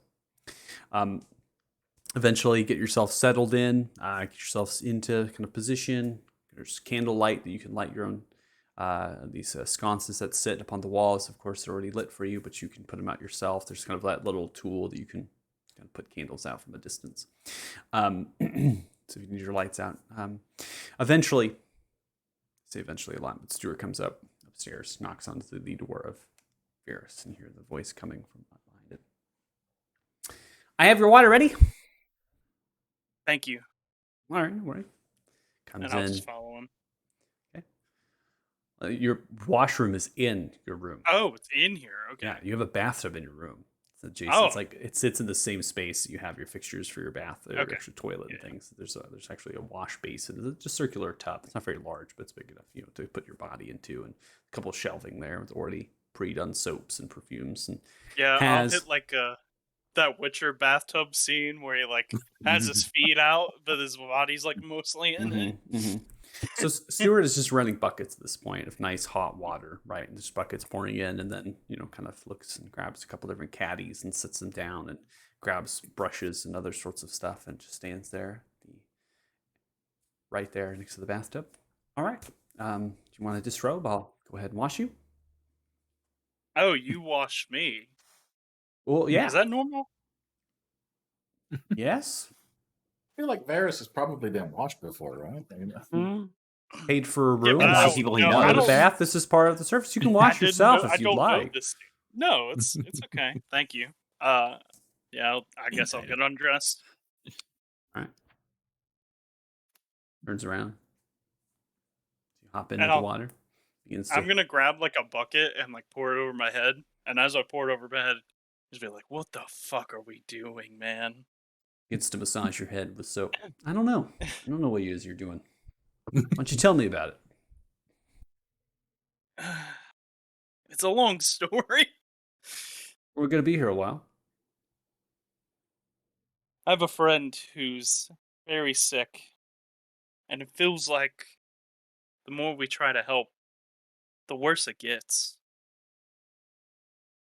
But then, and in addition to that, we have a mission that's very important that we have to get done. But it doesn't feel like any of us are on the same page a lot of the time. And I don't know what to do. I'm not a good leader. I'm supposed to be a leader one day, but I'm not a good leader. Well, the only thing I can help you with there is just relax, loose those shoulders, it's so tense, and just think about the next day of what you want. And I'm sure you'll achieve it. As sure as your friend goes, sounds like they're going through a really difficult time. And I think maybe it's the only thing they can help with themselves. But you, why don't you just relax? Begins to pat you on the chest. Please don't be so handsy. Rosemary and lemon extract. Sure. To fill it in the water. Just begins to wash you. A couple different brushes and things. Lets you do all the talking. But yeah, and then I'd probably like grab a towel and dry off my hands and then start going through my spell book while I sit in here. And I'd be like, "You can leave me. I think I'm good for the night." As you wish. Holler if you need me. Begins to leave your room. Shuts it. Takes the caddies with them. No one else needed a bath? Not after that. Why I guess. not? Yeah, definitely. You don't have to be washed. You can say you don't want to be washed, but Bears needed the full deluxe treatment. I was like, "Is this normal?" And he's like, "Yeah." And I'm like, "All right, I guess." Of course, it is." it's normal. It's normal for servants to wash and things like that. Yeah, that's normal. Knowing Varys, that guy's definitely had enough. He probably got Varys' whole life story, so. Right? right. Sure. That man unloaded everything on him. And Not really. That was very vague. So you settle down into your rooms. You finish your bath. Now we can get to some out of characters or anything anybody's wanting to do as the night concludes. I'm good. Okay. That's enough excitement for one day. Yeah, I think at this point, after everything that's going on, I would probably finally be the one, finally touch my stone, like focus on it or whatever. You're gonna touch it, huh? You want Yeah, them to bust you while you touch it? I'm gonna caress it. You're gonna touch it. There, aren't we? All right, go ahead and make a Yeah, wisdom Sure you saving don't throw want a for me, nice please. hot bath while you touch it? No, I'd probably really just be sitting on the floor whispering to the Bane of Barathun, having a conversation. My sweet baby. All right, go ahead and make a Hunger wisdom for saving my own throw as blood. you focus on your stone.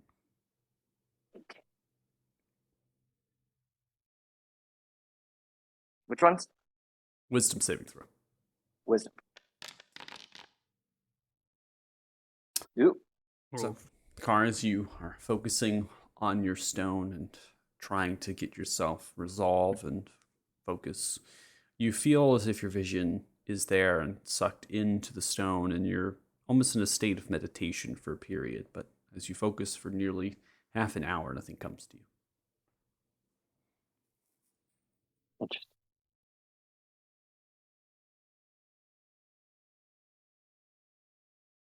Yeah, I would just put it away, Okay. oil my sword, and go to bed. Oh yeah, I decided I didn't have anything else, but I think I'll, try to find some spells in the tome of the Okay. beholder. What spells are you looking for? Hold on, let me make sure I have it right. I'll do. Is it the silence spell? Is that All what right. it's called? Yeah. Mhm. Make a roll. Okay. Called snitches get stitches. Nope. Worst luck with this thing. Yeah, All I right. really don't have great luck. And then there was one more I wanted to do, but let me make sure I have it right. Okay. Uh,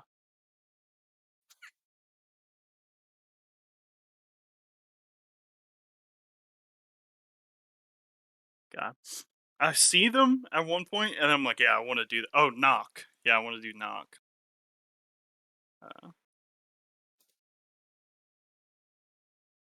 Nope.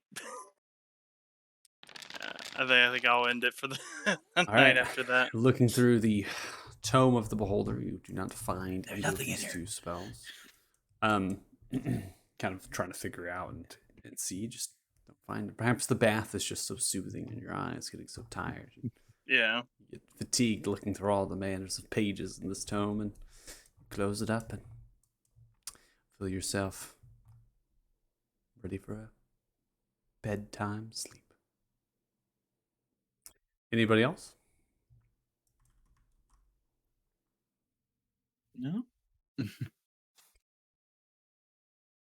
All right, so Maldor, as you're sleeping, you begin to feel the gentle caress early in the mornings of something upon your cheek.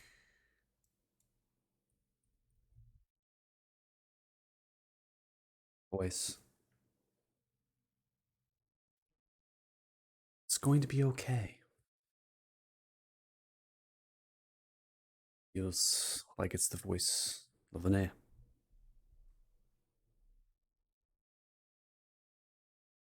It's to move through your hair, kind of caressing.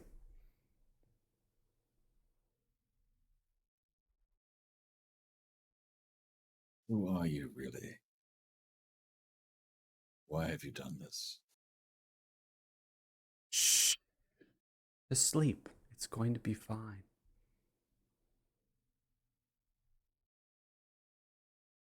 Can't give up faith.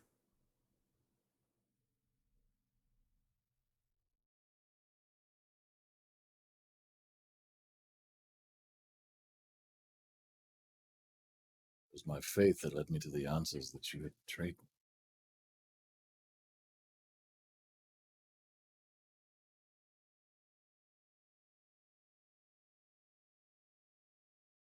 It's going to be okay, Maldor. Always here for you. Lowers themselves down, moving the back of the hand across your cheek, slowly down to your neck. Valdor, you wake up in the morning.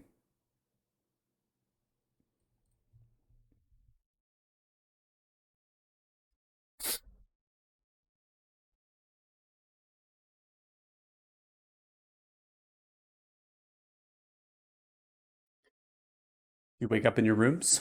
Bright and early. As early as can be from the night of drinking that you all had. Maybe a little groggy, whatnot. You can hear Thanos. voices from down below and other things that are occurring. Potentially people are eating breakfast, and tavern is alive at this point. So early risers wanting to see the sun tree and make pilgrimage, and others that want to get about into the city before they might head out for the day. You all are kind of moving out of your rooms and seeing each other in the hallways, and maybe wave each other, and or staying in your rooms and kind of spending some time for yourselves before you get going. It's up to you.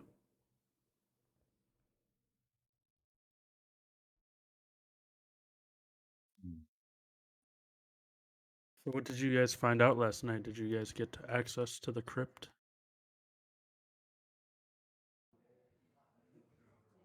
Yeah, We just found had to that buy that out. guy some drinks.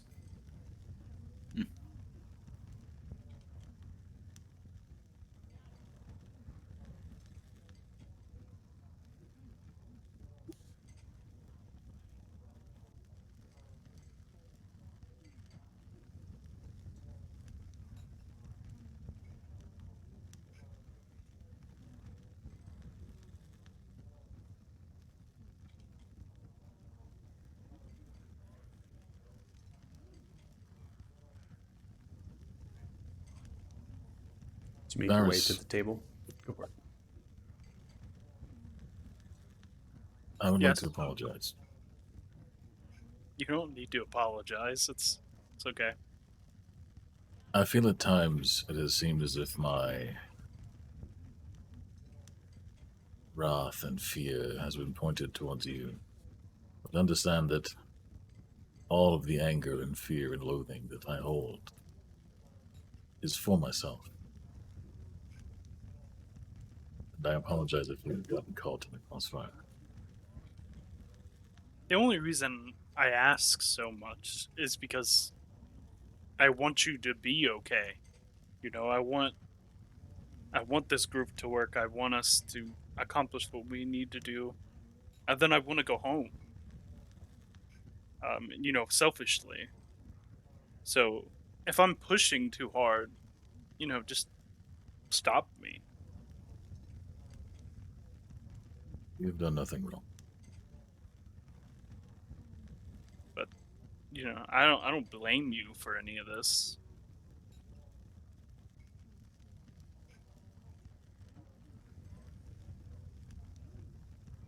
Now the other guy, I don't like him too much, but I like you.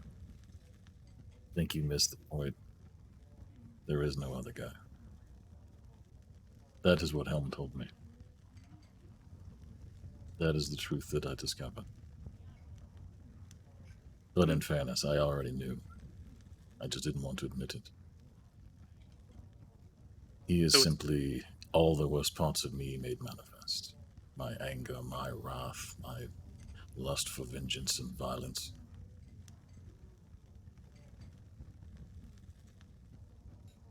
It seems when I fell, I was broken.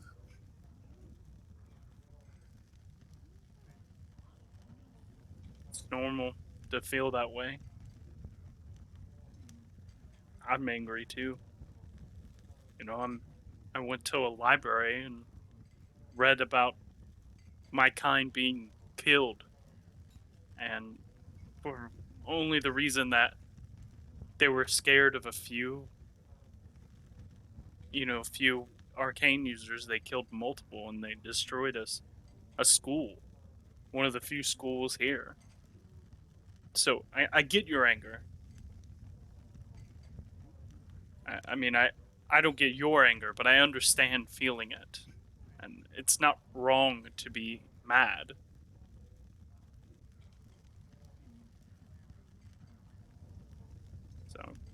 I don't feel like you need to be ashamed of who you are or how you feel. Honestly, maybe feeling it is the best way to get through it. The gods didn't seem to think so. There were a lot of them. A lot of gods that don't feel anger? Guards. Oh, guards. Sorry. Yeah, they were just scared. People fear that which they do not understand. You know something of that. I have learned a lot in a few weeks here. So how was your night? Did you find anything interesting? No, it was kind of disappointing, honestly. Expected for such a large city there would be more crime. Oh, it is a holy city. At that time. The innkeeper actually scolded us for being out too late.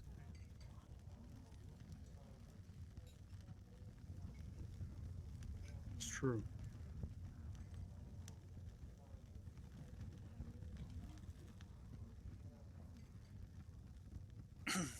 The believers, there are also those that do not believe.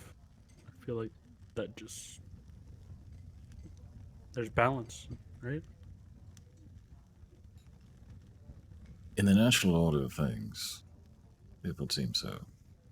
On this continent, I begin to suspect that perhaps the balance has been artificially altered. Is that why you made the comment to the Lord about them killing the magic users? It just seems to be a pattern. In fairness, I grew up surrounded by celestials in service of a divine being slaughtering creatures of not necessarily arcane nature, but something close to it, if there were a word to describe it. But never were we as weapons leveled against people indiscriminately. Our enemy was clear and labeled and obvious. I feel like the same level of discretion may not always be observed on this plane. Seems like they tried to at first and then, started to not care. Yeah. I mean, it ended, like, and, I'll try to recall the ending of the book. You'll see me, like, kind of look up at the ceiling a little bit and be like, I mean, it ended because they had bigger fish to fry. Not because they felt a certain way. Not because, like, the danger had passed, but because they had more important things to do. They simply got distracted from the genocide. That hardly redeems them from it. No, I almost think it's worse. Right.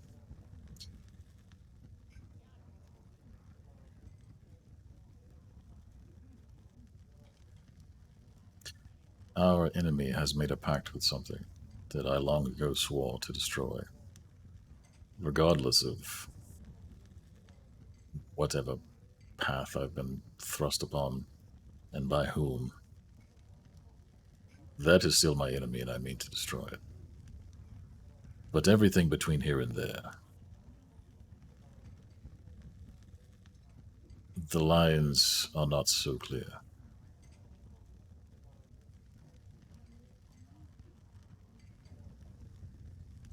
I feel like I've quickly found out that not everything is as black as black and white as thought it was. That's one of my least favorite things about this plane. It is often very difficult to understand who needs killing and who does not. Yeah.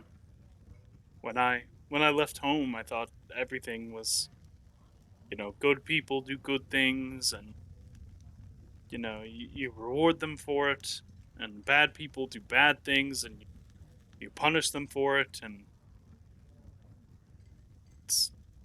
I didn't think it was complicated.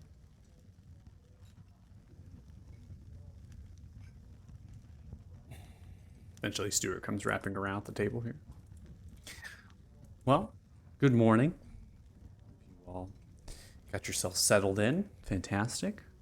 Looks like we have some hard-boiled quail eggs. Lightly made eggs Benedict. And a couple other things related to eggs.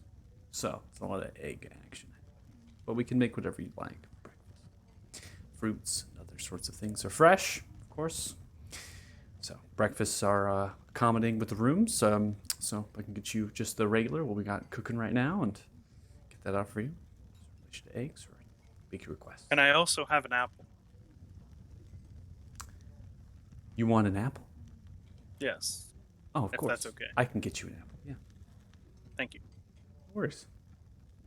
I'll just have an omelet with everything mixed in. An omelet with everything mixed in. Sounds good. Fruit included. Okay. That's a little odd, but see where you're swinging.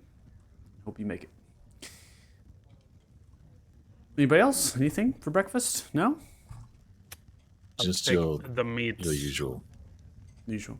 Fantastic. Well, we have coffee, juice, water, ale, mead, wine. What do you want to drink? We'll take a Mead. coffee. All right. Sounds Wine. great. Wine? Okay. Good deal. Well, I'll be right back. Delves into the kitchen. As soon as he walks away, try not to drink too much. We got a lot of things on our plate today. Yeah. It's just wine. Sure. So Do we what's have that much on our plate? What are we doing today? we're going to Just the crypt visiting this the morning? crypt. Is that what else That's do we have? currently the only thing on the plan, but hopefully that enlightens us and we'll Well- have further plans afterward. We also could go visit the Sun Tree Cathedral. Go talk to I'm blanking on the name. To the priestess. Yes. There's a lot of light in that place. Do we have to go there? You had such a good time last time, Thanos.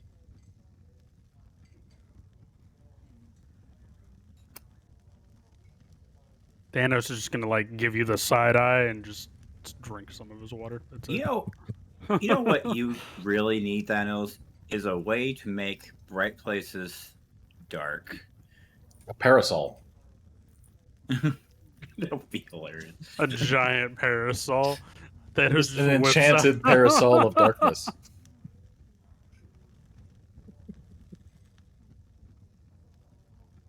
And I really hope that we don't have encounter too much trouble today because I tried preparing my spells with the idea of investigating. Investigatory spells. I like it. Yeah, what do I also prepared my questioning axe as opposed to my fighting axe. Questioning axe. I noticed the difference right away. It definitely looks less bloody. Wow. Well, when we inevitably run into trouble, I will shoot it. Don't worry. Listen, we're going into a crypt where a magical wizard is buried. There's no danger whatsoever.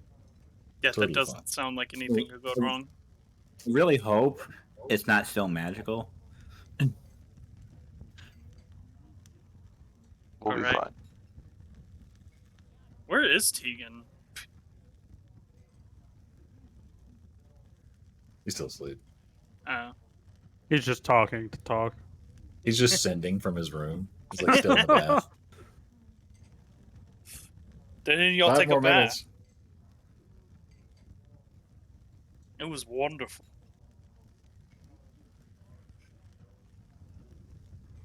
I suppose it saves you having to do your magic trick to clean up for once. Yeah, there's a difference between like, prestidigitation and like a real bath. Yep, Did it that's make you weird. happy? To take a real bath? Yes, it made me very happy. Well, I hope you had a good time.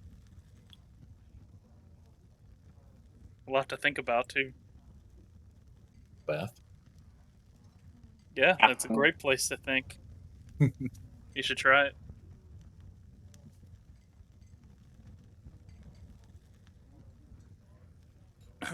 So shall we get started for the day? Great, brother. Yes, after I'm done refreshing, we should definitely leave. Sounds Doing good. the perfume in the underarms and little Yeah. splash. I do hope I'm not lagging. The stream is starting to have issues No. here, so hopefully I'm Yeah, not. you seem fine. I have noticed the stream has bounced up and Yeah, down a the bit. stream is bounced. It's so it's completely related to upload, which is really odd. And That feels like it's probably an issue with your ISP, honestly. I think it's the issue with an ISP, so I have to get them on the phone here and figure out what is happening, because it's either A, they've done something and that it's having issues with the modem through the connection, right? That they're changed something and my modem's not picking up on it, which is causing it to drop the signal, or the modem itself is having struggles and issues. But so, as long as I'm here, I guess that's a good thing. I'm not roboting or breaking out, so that's good. So, No. Yeah, it's definitely better than I was last night. yeah. Much better than last night. Yeah, last night was bad. It was real rough. Okay, well, so we're just gonna have the stream. It will lag, and if people are watching, apologize. There's something else. There's really nothing I can do. I've done all I can do until we get to a weekday opportunities. Yeah. It's for the weekend now. So, okay, so finishing up breakfast, right? So breakfast delivered by Stuart here kind of comes out and gets your order. Fills, very silver and other sorts of metal tankards, right? So it's nice cutlery, nice plates, nice tankards and things here set out for you. Takes any other orders that you need. If there's refills and whatnot, definitely will come over and suit you and help out with that. And then in addition to this, there's like bread and other sorts of kind of table side things, bread and a mixture of other sorts of sauces and stuff to accompany your food. And it's definitely a whole thing. Whole experience that is here for breakfast. So you finish your meals, drink your drink, and get yourself situated as far as everyone's together here at this point. What is on the agenda for this day? So we know we have the crypt. Obviously, is Crespo awake right now? Is the Right, yeah. I'm going to have to go drag his ass out of the hotel. You're gonna drag Crespo out of the Stormy Inn. Or Crespo could be at the crypt right now waiting for you all, right? Being that you just go there and wait for them to show up too, so you could do that. Or you can say, hey, Crespo's going to take a little bit to get up. You could always stop by the Suntree Cathedral, which is just literally like 2 blocks away from you to the north. Yeah, that's what I was thinking. You can stop there, give Crespo some time to wake up. So. Yeah, we could go to the Suntree Cathedral first, since it's right there. Gross. I mean, you don't have to come, Thanos. I kind of like Zeph's idea. I think I'm gonna go see if I can find something to make it not bright. Like a hat? Like, what do you need? This is a big straw hat. Look, you throw fire out of your hand, I'm sure there's something that'll make it not dark. Or not light. Not dark? Yeah, I can do something that makes it not dark.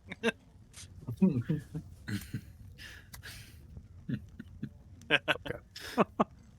So Suntree then? Is that? Yeah, I think right? that's it. Yeah. Okay. All right. So if that's the case, we'll go ahead and anything we did, we're going to take a break so that before we get into a transition here. So we're good at that point. So we'll go ahead and take a break. So apologies if you're watching the stream. It looks like I'm DCing off of it like rapidly here. So for watching the stream, apologies, but it's holding at least for now. So we'll keep going and as best as we can. So we'll be back in 10 minutes or so. So come back about 1:10 p.m. PST, and we will see you when we get back. So. Peace. Bye, chat.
All right, welcome back. If you're joining us, it looks like the stream is lag-free for now.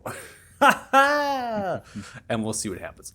Okay, so you're finishing up here at the tavern, the Cells Flagon, and then we'll be heading off to the Sun Tree Cathedral. So I'll just go ahead and transition that. If you have not taken a long rest on your character sheet, go ahead and do that now.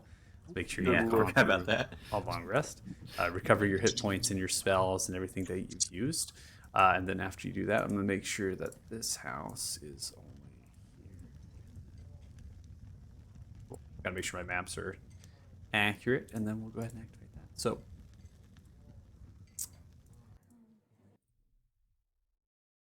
coming through the courtyard here of the Sun Tree, you can see the many tents of the Thulnir dwarfs, the refugees here, many of them being fed, and other things are happening in that endeavor. There's also more traders up here now. They're allowing trade folk to come in here, and they're selling like furnishings and other sorts of like hospitality, like blankets and pillows and things to kind of help them in their treatment. Pitching tents up, lots of things are happening in the courtyard and whatnot. So you get here to the Sun Tree Cathedral. You kind of approach it. The double doors swing open by two of the guard that are able to just kind of station here, standing by, swing it open, allow you to enter in. And upon looking in, I haven't really transitioned any tokens, not really a reason to. I'm just going to keep the tokens the same, give the ambiance of what exactly is in here, right?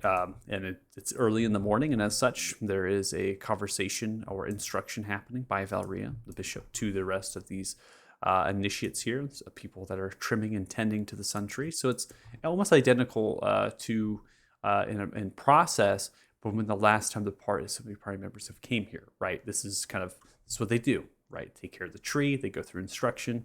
It's their day to day. People are sitting in the pews, a few of them, anyways, and they're kind of praying, and everything's very quiet, and there's a lot of solitude here.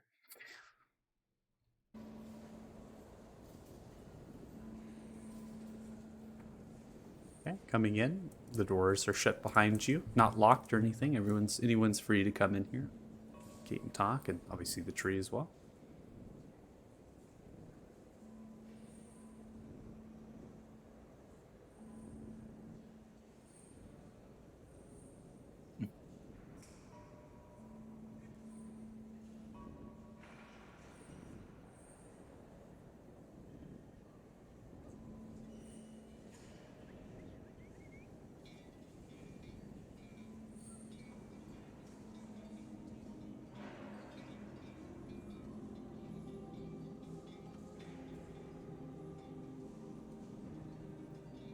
That is all, class, we have for today.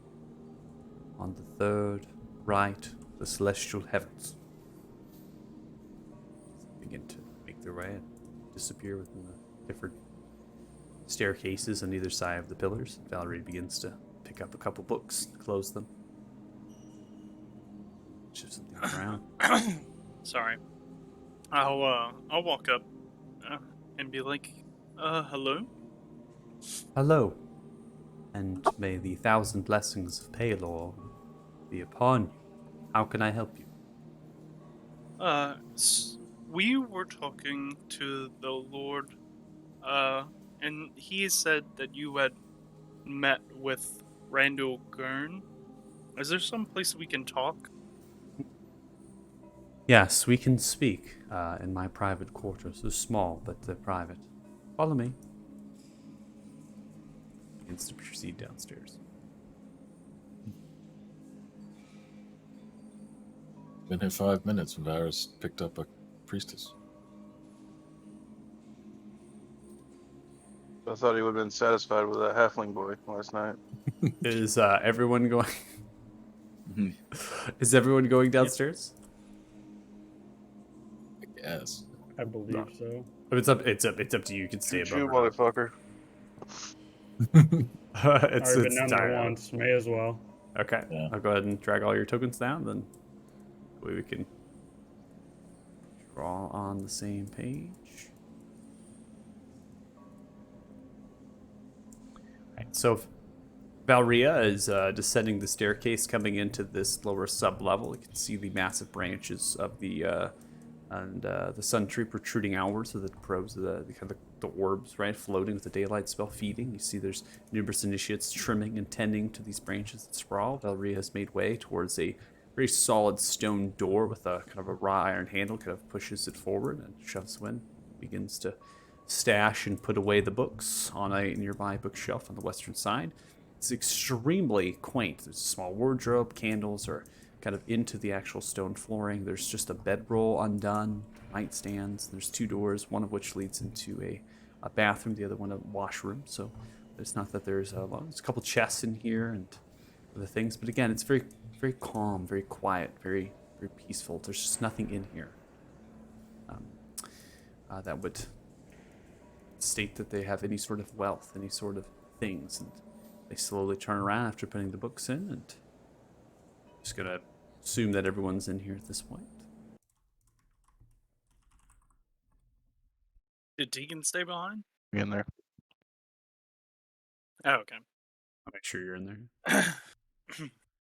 I can only move tokens so much. Sorry. Oh, it's a process. I gotta like situate screens. So, what is your questions that you would like to ask? So you've heard about the disappearing of Randall Gurn, right? I have, yes. Do you know what he was looking for before he disappeared? I hold all information spoken to me coveted, and unfortunately for you all, I can be of no help in the endeavor of Randall Gurn. Randall wanted to keep what they said to me very secretive and away from any ears. Okay. Okay, well, maybe we can ask you a question about this then, and I'll kind of gesture towards Thanos to get the stick out of the bag of holding.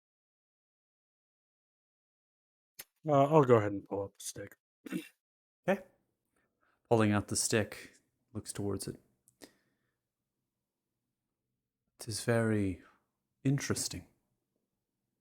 This was found in his home, behind a protection spell, and we were wondering if you had any insight to what it is or why he went through the trouble of hiding it.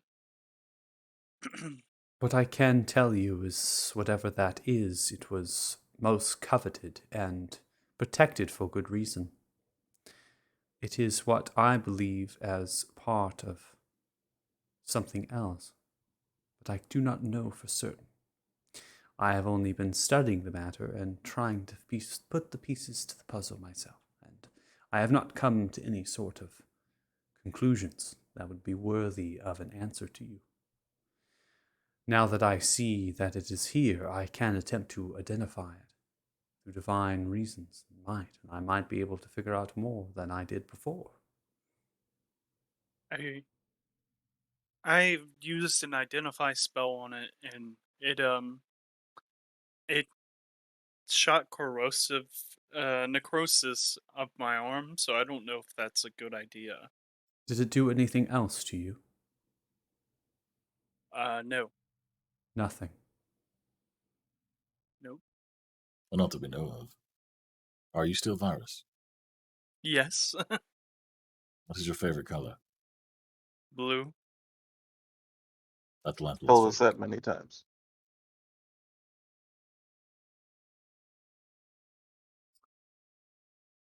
What are you looking to get out of this conversation? We were hoping you might have had some details on where he was going, what he was doing, anything like that that can help us find him. We started to suspect that his search for this thing and whatever else he was looking for might be involved in his disappearance. It is possible. I would imagine that it would be good reason enough. If the necrosis spread upon you, and you did not hear a voice, that is a good thing. I have speculated. I do not have proper conclusion to state as such, but I have speculated Hold on. that. Can we, did I hear a voice I don't remember if You I did. did or not. Oh, I did. Okay, well, can I retcon that and tell her I heard a voice? Because I would have told her, I just forgot. Sure. Right. I'm sorry. Hit the rewind. Yeah. Chrono shift. Yeah, chrono shift it. I We speculate. can't be doing that too much rewriting with the upload speed here. I'm sorry. I speculate. I thought that was something you were just gonna hide. I didn't think you were gonna. No. Yeah. No, I I actually just forgot too. Yeah. I remembered. I just thought that you were. I thought you were gonna just not disclose it. I remember. I speculate that the voice you heard is the voice of Bane. And that this stick is really a part of a staff referred to as the Staff of Ashtar. Something that was lost and used by the Black Hand.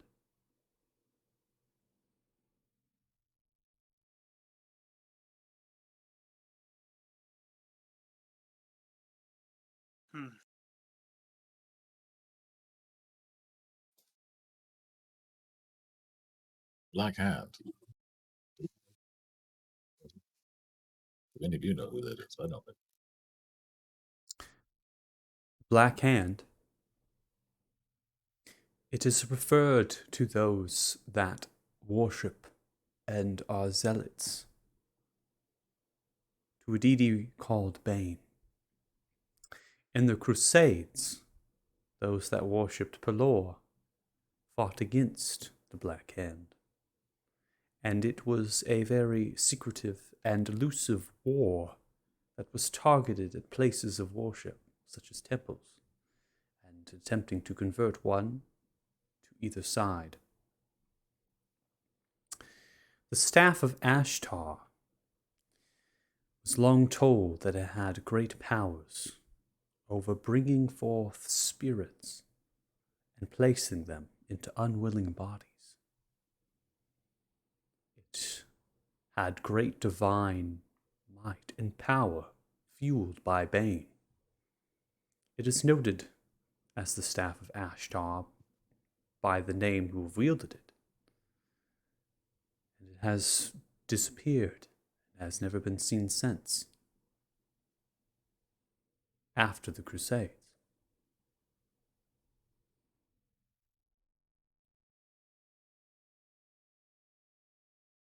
There are historians and scholars that imagine that the staff is comprised of what was once the Sun Tree.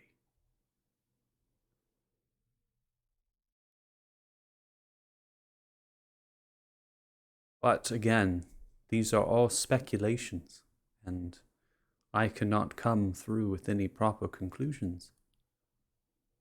If you have attempted to identify it and something has brought and erupted, and if it is indeed the voice of Bane, then it would be wise to not attempt to do it again. There is only one powerful entity that exists that I know of that could handle the identification of this sword. And it is the Sun Tree itself.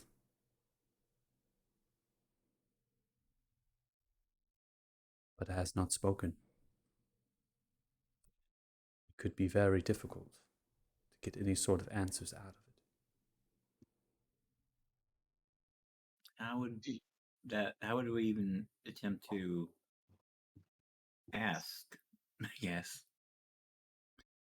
The Sun Tree, when it was speaking, those that wanted to listen would simply go to the tree and grab onto its white bark, and a light of divine would spread, coming from Pelor's domain, and you would be brought with the voice of the Sun Tree. There you may ask your questions to the tree, and even though the answers are not always what you seek, they are the answers that the tree provides.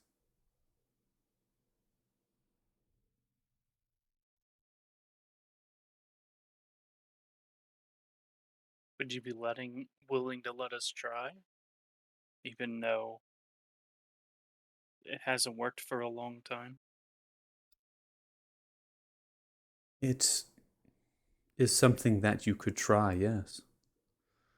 The Sun Tree is extremely powerful, has many gifts, and I believe is something that is connected to Palor's domain. The two deities are rivals. Their magic, not powerful enough to conquer the other. So, they must gain strength through worshippers and followers. The city is full of them, and this empowers the Sun Tree, and thereby Pelor. If the stick is imbued with Bane's touch, then it would be easily outclassed and outmatched by the power of the Sun Tree.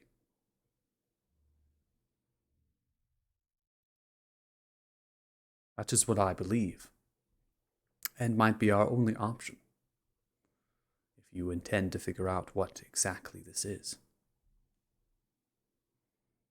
I do not wish to harm the Sun Tree.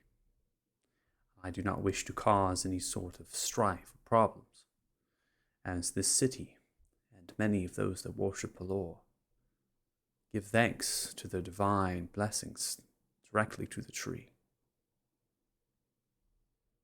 But I have lived a long life, and I have read many tales and many stories, and many texts, and the tree has been through much worse than simply trying to identify a stick.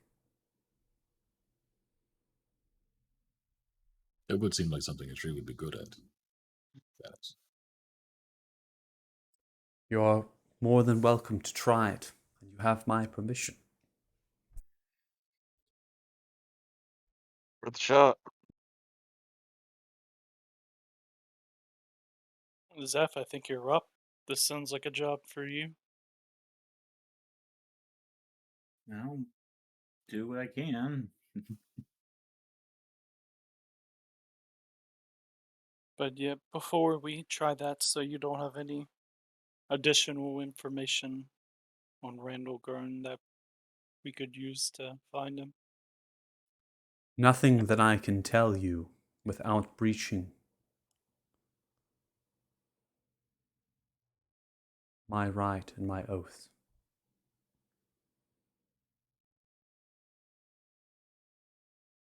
Your conviction is admirable. We appreciate everything you've told us thus far. Of course. This information I would gladly give to anyone that came and wanted to know. Your words and everything you tell within to me will be kept secret, as I have done for Randall and many others.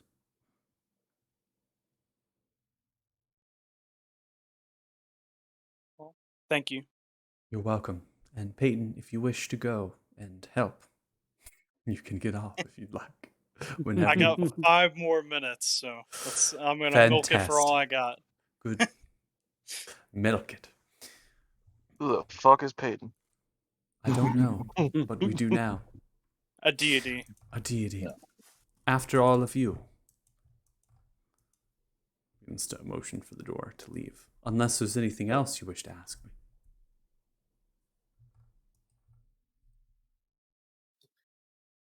No? Teleport.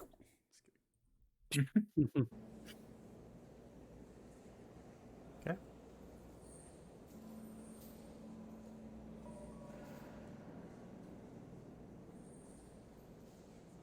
We do now.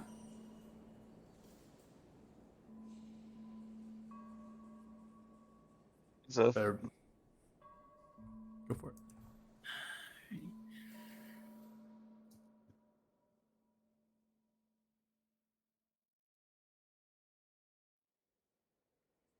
I'm gonna give our boy Zeph Bark inspiration just in case.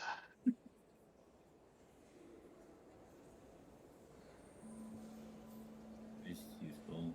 I'll guide us myself too, just in case. Probably won't even Okay. come into play, but It'll be the best tree talk you've ever given to a tree. You better rub wouldn't be that the bark, first bud. time.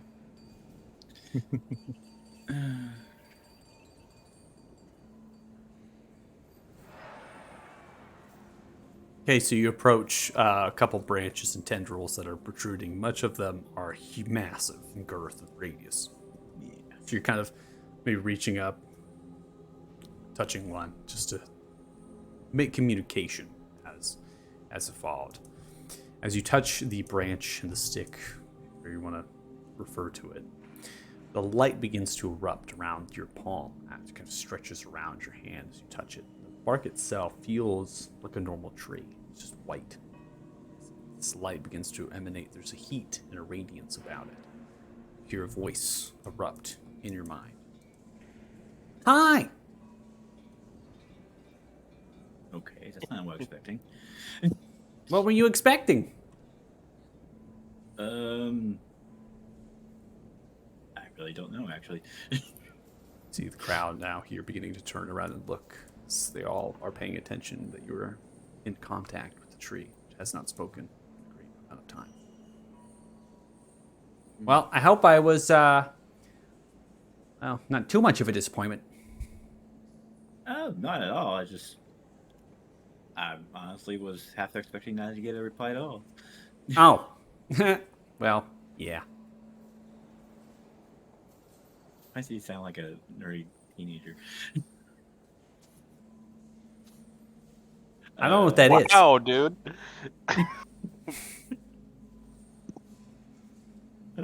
Secretly, Anyways, secretly, Brad's having flashback.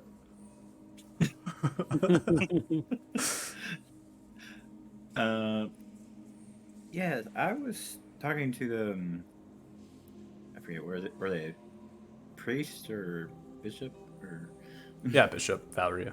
bishop? And well, we had a question regarding a item, and they indicated that the only one who would have answers would be you. A lot of people come up to me and want to know things, so that doesn't surprise me. I know. I met. Do you not get many people just wanting to talk? A lot of people like to talk to me and want to talk to me, but I haven't really felt like talking. I feel honored that you're talking to me at all. Yeah, well, I kind of felt like I needed to, so I did. Goodbye.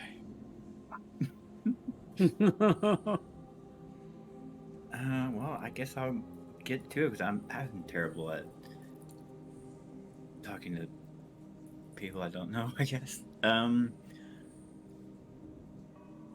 Well, you see, we have this stick that is very. It's not good, but we're told that it originally came from you. Oh, okay. So we were hoping to, if you might be able to shed any light on what has happened to it, or where the rest of it is, or any answers you might have. Oh, okay. Well, bring it here. Yeah, and I'll just lightly bonk it against this branch. Okay. So you bring it the stick over, and as you do, it traces around the white light. The actual stick becomes white. The bark is no longer black, it becomes white, and then literally folds in, morphs into the tree. Oh, well, look at that. Looks like it was a part of me all along, and now it's home.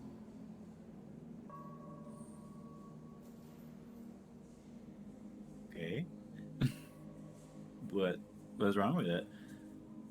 Oh, it seemed to have some sort of dark and twisted power over it. No worries there. That's gone. I mean, that's good. But do you know where it came from? The darkness came from? I'm not sure, but it feels like the same darkness on that stick was maybe why I can feel it all around me. It's the same kind. All around you? Yes, I feel a lot of darkness, and it's. I really felt like growing. Oh, understandable. Um, not breaking any contact, but I'll just kind of look to the group and said, what, any specific questions that I'm not thinking of, Rob? It is a miracle that the sun tree even speaks to you. Lord's that, as well as many of others, begin to pray and chant. Disconcerting. Ask if it knows anything about the disappearances, or ask anything if it knows anything about the goings on in the world right now, in terms of the dragons. Worth asking, I suppose. Well, Suntree. How much do you know about what's going on around you, like here in the city and I guess the world in general? Well, I'm a tree, so Yeah, that's kind of what I figured, but you never know. Is that so? You not really much beyond what's around you, I guess. what do you mean? Well, there's been issues with people kind of just going missing lately here in the city. I have felt a number of lights turn off. Really? Oh, They yeah. didn't go anywhere that you know of? No, I only feel them, and I feel when they're not there. You know, was there maybe a darkness near them when it happened? Do you know of? I didn't feel anything like that.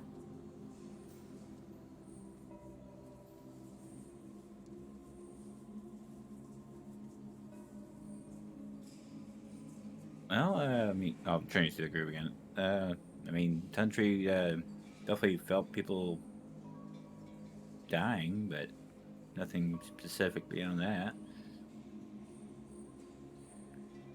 I mean, ask them if they can locate any other pieces of that stuff.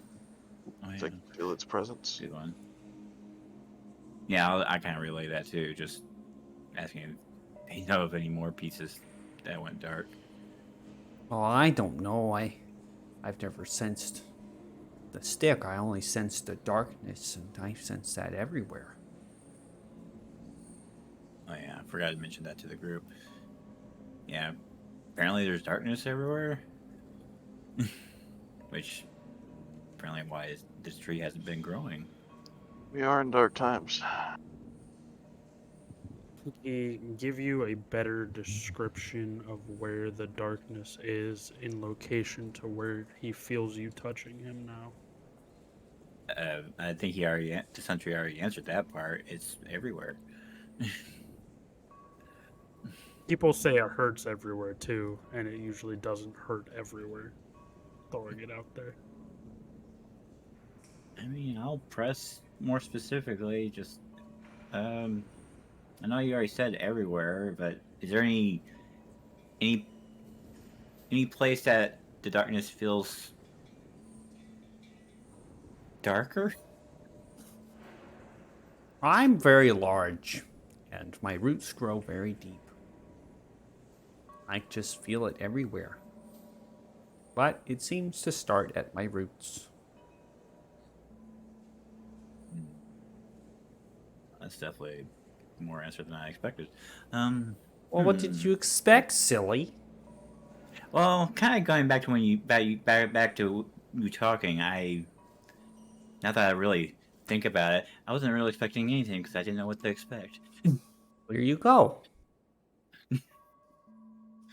Is this open to everyone, or is that Well, just probably hearing this perspective? my part of it is probably because Are you reaching up and touching the tree, Tegan? Screw it.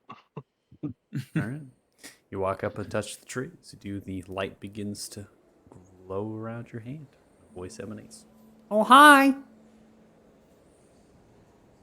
Oh God. Another speaks Hi. to the tree. And all of my life, Valria kneels down, begins to pray. Whatever you do, Thanos, don't touch the tree.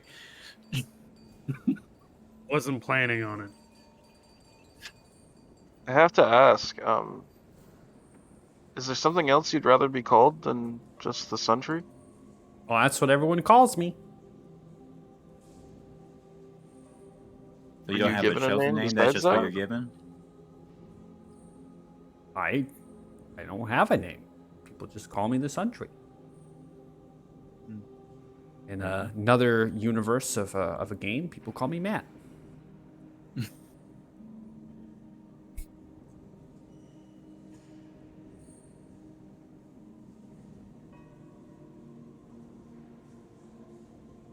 Um, you say it starts from your roots. Is there Yeah. anything down by your roots, or is it just the earth? Are there any subterranean places down there that you feel it's strongest? I don't know. Roots just grow where they grow. Having heard one side of that conversation, I'll just say the drunken dwarf told us that the roots grow through the crypt. No, we are going down there. Mhm. I mean, that's all the questions I can think of, but we'll definitely. I suppose. I don't think. Uh, if we come back, will it still be okay to chat? Of course, you can come back anytime. All right. I'll be here. You're not going anywhere. Nope. All right. Country, is the reason you speak to us because you're aware of our mission and who we are? I think I'm aware of something, but I don't know what it is. Just made me talk to you.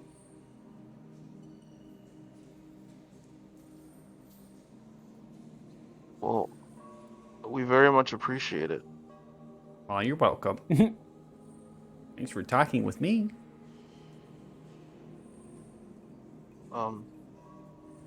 We'll come back and visit very soon, okay? And Okay. hopefully we can help. We can help to get rid of the darkness for you. Oh, that would be great. Thank you for that.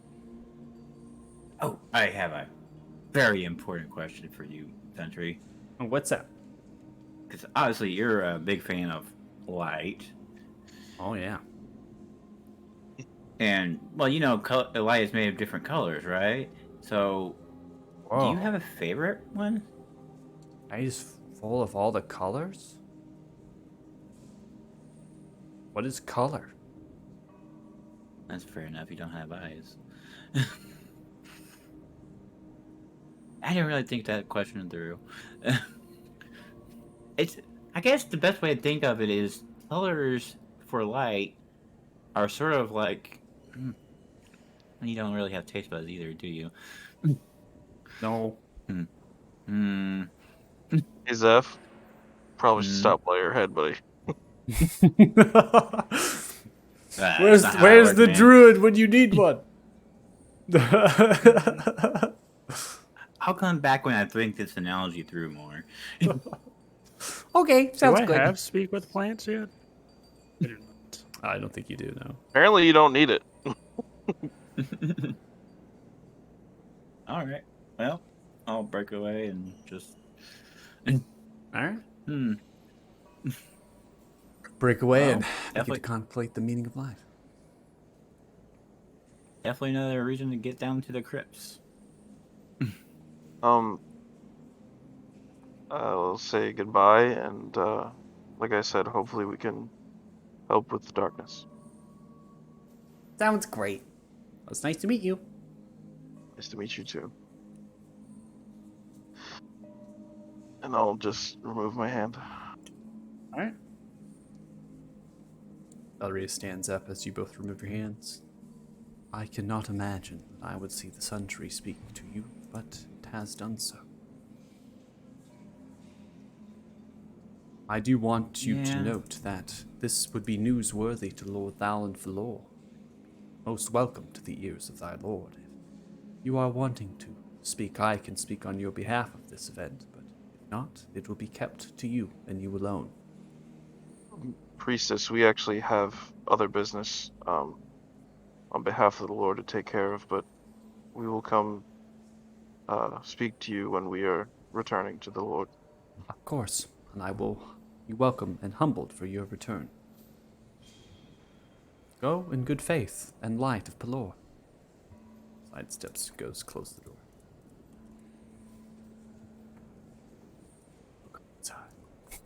And Tegan just turns around to Varys, especially, even though he's not here, and the rest of them. Oh, the Crips! There was no lead there! There's no lead with the Crips! Varys was talking shit earlier. Gotcha. No. That's yeah.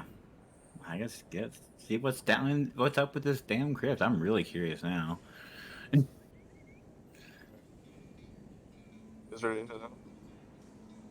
Okay, so you're all proceeding out of the Sun Tree now?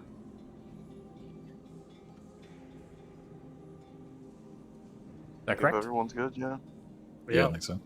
Okay.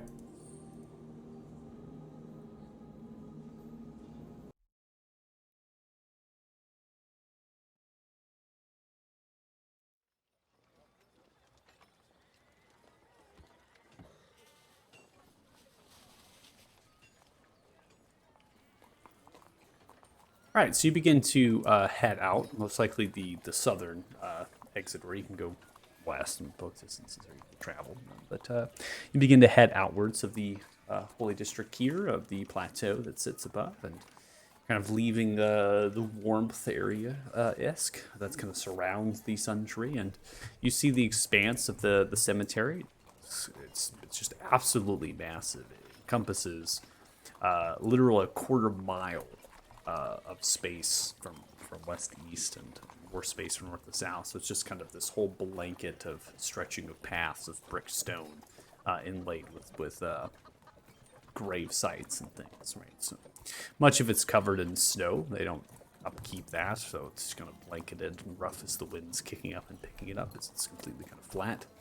And then there is a structure that's quite large, and it sits off-centered towards the corner of the cemetery. And I state large in the sense that it's something that stands out amongst the flat, very low, elevated scenery around it.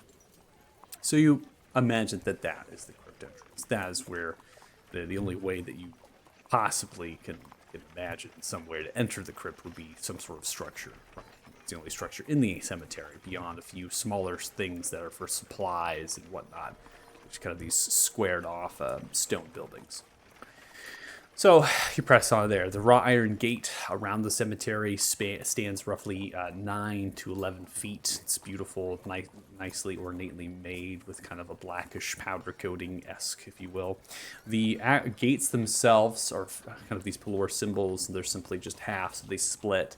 Not really any sort of locking mechanism. You see, imagine if they lock it, they might put some chain around it and put a lock on, but the cemetery is open 24/7. They don't lock these gates. And in fact, the actual wrought iron gate that surrounds it is really just for aesthetic. You imagine you could just climb up here and get to the other side of this, and fine. Plenty of footholds and handholds. So you get upon one of the main stretches. So the actual main stretches are slightly wider, 15 to 20 feet of brick stone, and then the smaller pathways are only about 5 to 8 feet. So you're getting onto a main path. The commoner folk, there's plenty of people in the cemetery. In fact, there's a lot. And you look around the stretch, you can see the shadows and figures right at the distance. And you imagine, even with the kind of snow conditions that are wisping with the wind around you as you're passing into this place, that there's maybe 6 dozen, right, people mucking about and things. And there's some also nearby the crypt entrance here. And so we're going to go ahead and transition us off into this map here. So getting on to here, seeing the structure in front of you. The structure itself is 20 to 25 feet in its height. It's actually a domed structure, so it has a beautiful polished stone dome there. And I crashed. I'm coming back. He's back. Hey, you know what? It only did it once so far. Second time's coming soon. The stream didn't drop. No upload problem, Right. so that's not related. Okay. Different problem. Different problem. Two problems. But this is actually not that big of a problem. Okay, so Right. you see the dome structure in front of you at 20, 25 feet on the apex of that structure. There's multiple other structures that sit nearby it. They're mausoleums. So they're domed as well. And they have neatly like kind of ornately carved stone that's very neat and polished. There's wreaths and other sorts of... Oh my gosh, it crashed again. It happened again. I'm back. I'm Okay. pretty sure both times you dropped was right after you said the word Polish. Really? Yeah, I'm 90% certain. Okay, well, Very worried. What are the odds? just wait.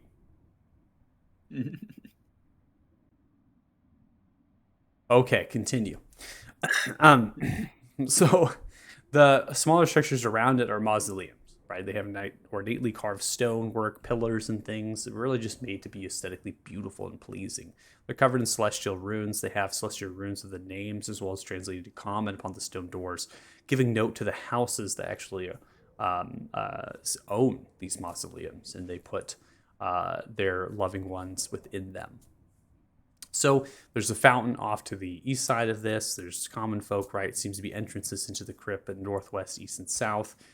There are these heavy-duty stone and metallic, almost like kind of like a vault door.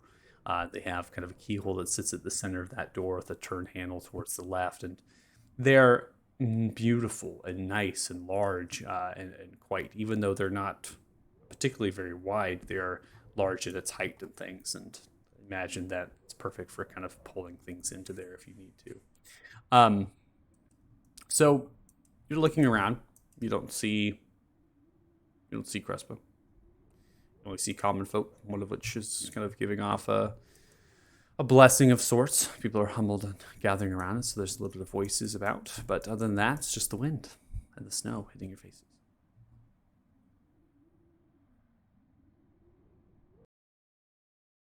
I don't want to have to waste ascending on his drunk ass.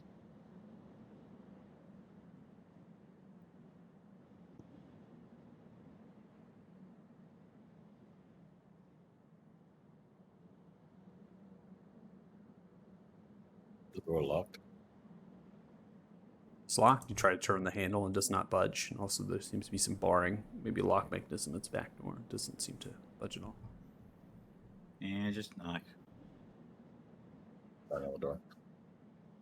Bang on the door. You wait for a period of time, roughly 5 minutes or so. I'm also going to advance the time clock given the conversation you've had previously here. So bardic inspiration most likely be gone. You hear gears beginning to whine, clanking levers. So the door opens. The two bar-like mechanisms begin to open up here on either side. Behind the door, you can see that as the door kind of swings inwards. And so there's kind of this mechanism that kind of switches the metal bars into the actual stone. The stone is very thick, so there's little grooves and things for the stone, or grooves and things for the iron to kind of slide and embed them into the walls. Cresp there, groggy and tired looking, dark circles on the eyes. Oh, come in. Yeah. Side sips back. Let's go sideways through my door.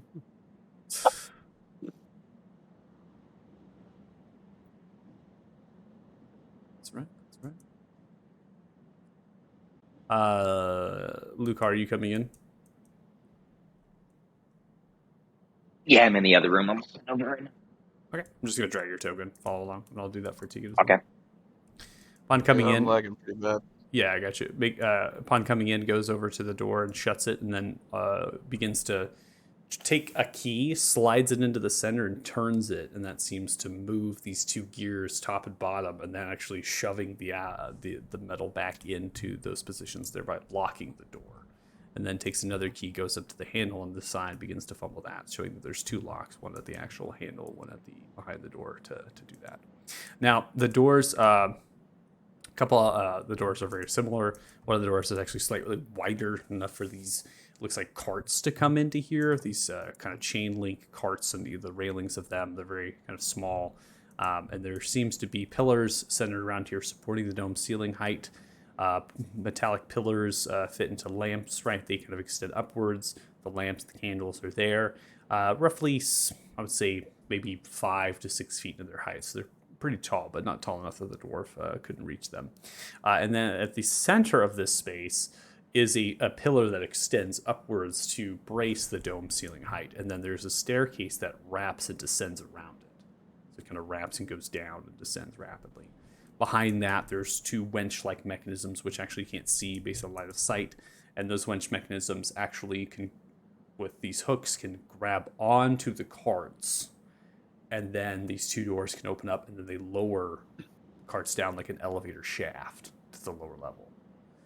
So it's not an entirely crazy elaborate mechanism. It's not like an elevator or anything, but it's enough to, if you need to lower things down there, you can do it by cart and kind of extend that down. So coming into space, Crispin kind of backtracks a little bit out inside of here. Well, that was a fun night, right? There were lots of fun. Indeed. Lots of drinking. Well, I would say I could take you down there, but a bit groggy and tired myself. I don't mean to be rude, but if you have any food on you. My rations? That'll do. Give them here. I'll give him basically half of what I got. Oh, sweet. Hello. I'm so hungry. 1 second. Faith goes over to the corner, begins to vomit. Lovely. A little hungover this morning, sorry. Apologies. Takes a cloth. I'll clean that up later, no worries. So, onwards. Yes?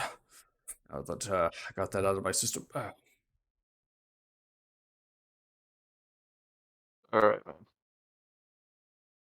Yes? Onwards? All right. Let's go.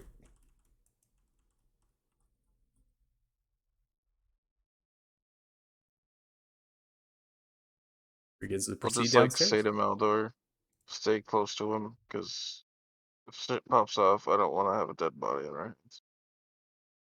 If shit pops off, you want me to kill the dwarf? No. We're about to be surrounded by dead bodies. What's one more? Car, Freshness. I'm not saying your logic isn't wrong, but out of context for sure. Okay.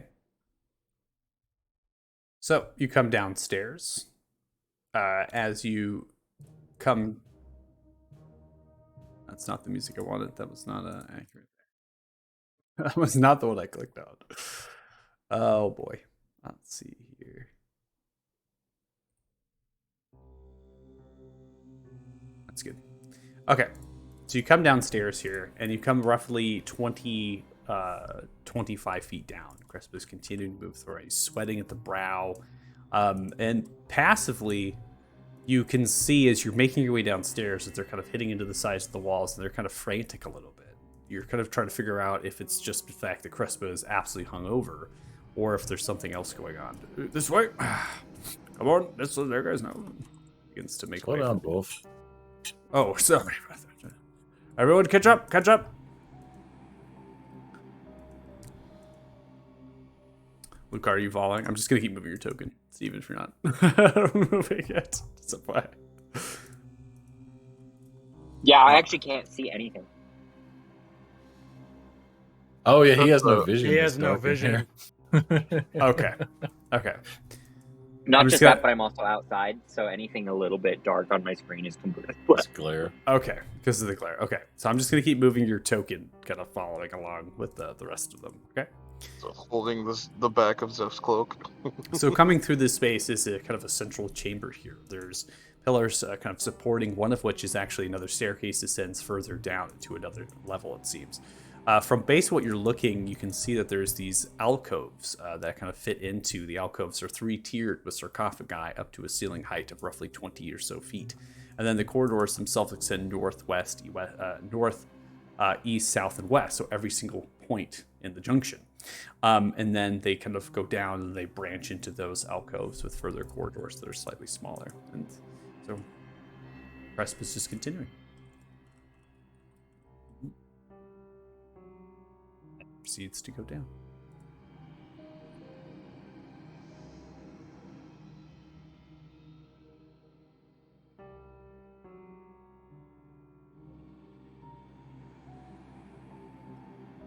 Tokens on the board here. Give me 1 second.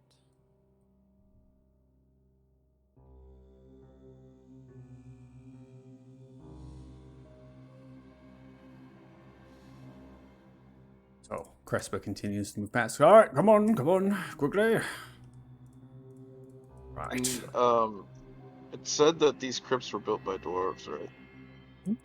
Immediately coming down, you notice the candles themselves have not emitting a white light. Instead, they're kind of dancing with this purplish-like flame. And immediately when you're coming down here passively, you can hear the sounds of scraping stone and the shifting of lids.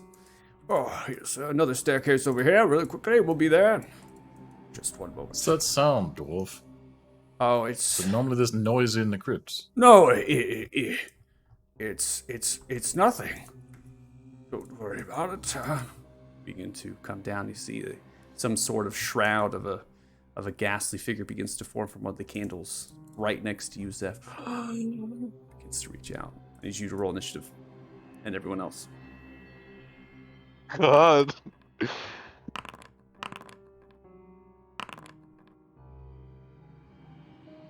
I knew I picked my spell list wrong. Okay.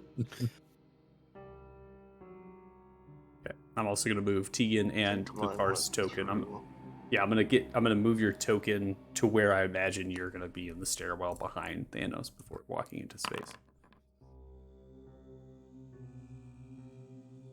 There we go. Okay.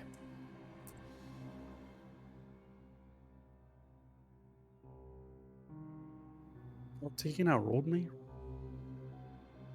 Hell yeah, I did. Fuck your dread ambusher. Fine.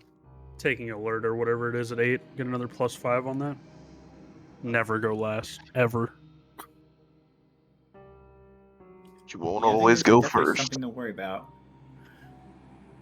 Jack of all trades, that initiative bonus. Gotta love it.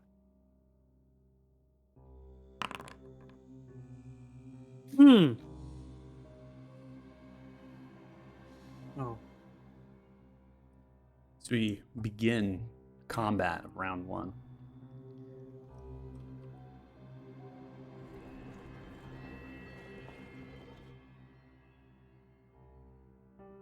You hear the sounds of scraping. Stone. Slowly, something begins to come into view. For some of you that have this vision, from the north corridor, hunched on all fours, bluish tattered like flesh, and a tongue that falls down from the mouth and bluish eyes, Crest with panting, breathing wildly, sweating from the brow, turning and looking. This creature slowly begins to walk outwards, all fours hunched down low. Another appears at its backside. Oh no. And another. Begin to smell the air. Tegan, you're up. I mean, I don't see anything at this point, so Tegan's just gonna casually walk out the room. Okay. Assuming I can pass by Thanos. Yeah, that's fine. You can go south, but the wall's going to block you, so you could probably just...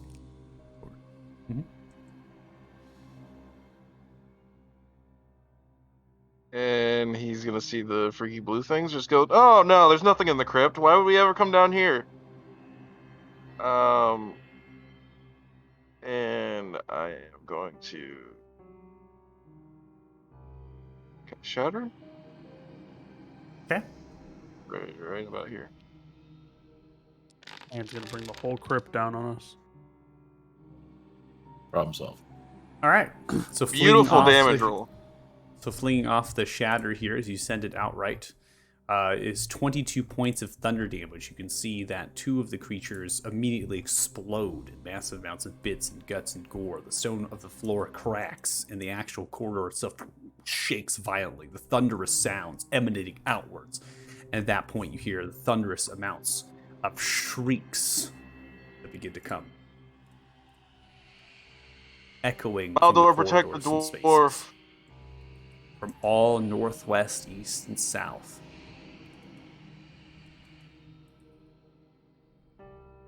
Yeah, Tegan's just gonna shout out Maldor to Maldor and give him bardic inspiration. Okay.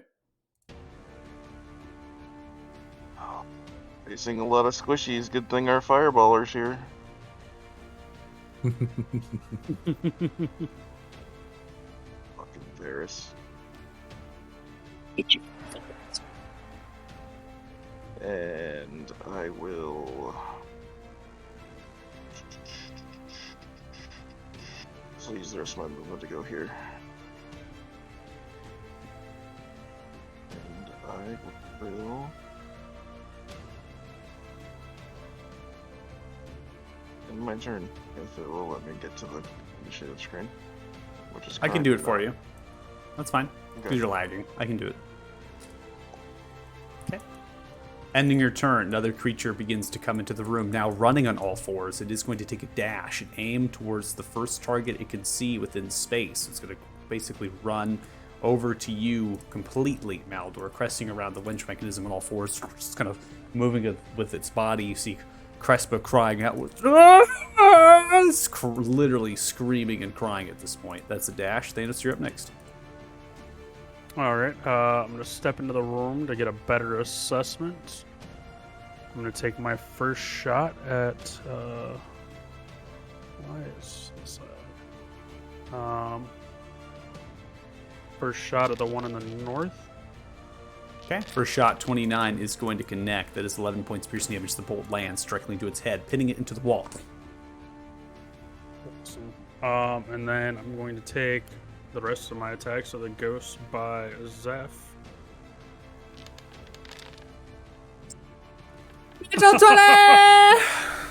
Let's go. All right, 14 points of damage dealt. You see the bolt land. Space of the wisp begins to move up, and it kind of falls backwards very slowly, like slow-mo, and then kind of regroups itself. All right. And again. 27 hits. Another series of damage, 9. More chunks of wisp fly off, but it's still within some sort of mass. Okay, and then my bonus action for the fourth attack since it's first turn.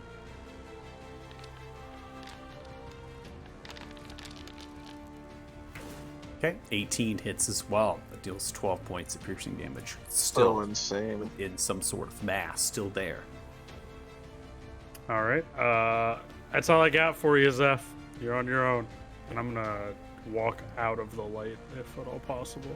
Okay, walking out of Appreciate the it. light, you do are into the invisible condition based on the fact that it is complete darkness. These candles not emit that much light. So I will end my turn there. All right. You're another shudder of movement. Another one comes wrapping around a corner. This one begins to run in a dash and comes right up to you, Zeph. Kind of jumps and hurls itself over the kind of metallic vault elevator shaft doors here, sliding, shrieking. Another one comes outwards. This one walking into space with a dash, ending turn. Another one at a dash appears in the south. This one wraps around on the west, comes through in a dash. You think I'm done? I'm not done yet. It's gonna keep happening. Another one. Another. Another one. Need them to This group up combat. more. Would be fantastic. This combat is brought to you by DJ Khaled. Okay. So what I'm going to do is I'm moving them into space with their dashes, and I'm just going to narrate a little bit after I go through. So you have west, south, and east. These creatures are pouring in, running on all fours, just looking and staring at whatever is close or whatever they can see, and then they're just running directly to it. These large talons, teeth, and razor sharp. They are mutated humanoid creatures. They seem to have tattered possessions of things that have been absorbed into their skins. You're seeing kind of bulges, perhaps what they've been buried with, and they're just in an all-out assault. So Maldor will turn to the dwarf. I don't know what you let us into, but if you move from that spot, I will kill you myself. He pisses himself. Oh, he shit his Echo britches appears. already. Just a little tinkle. And the Echo's going to take an attack on the spirit next to Zeph. Okay.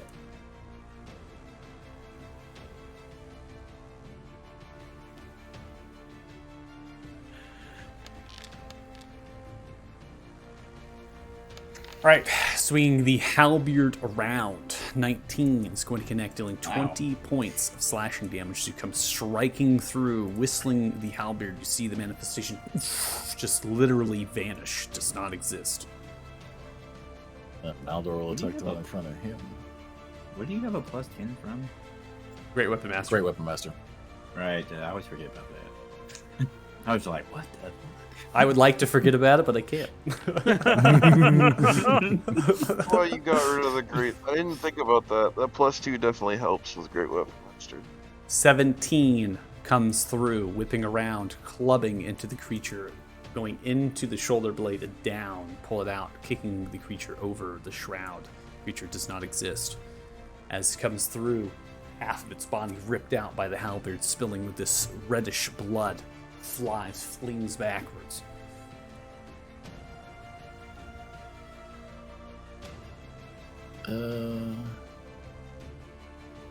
This was the first round. Yeah, sorry, I was checking. Go ahead and unleash Incarnation, and the Echo will attack the.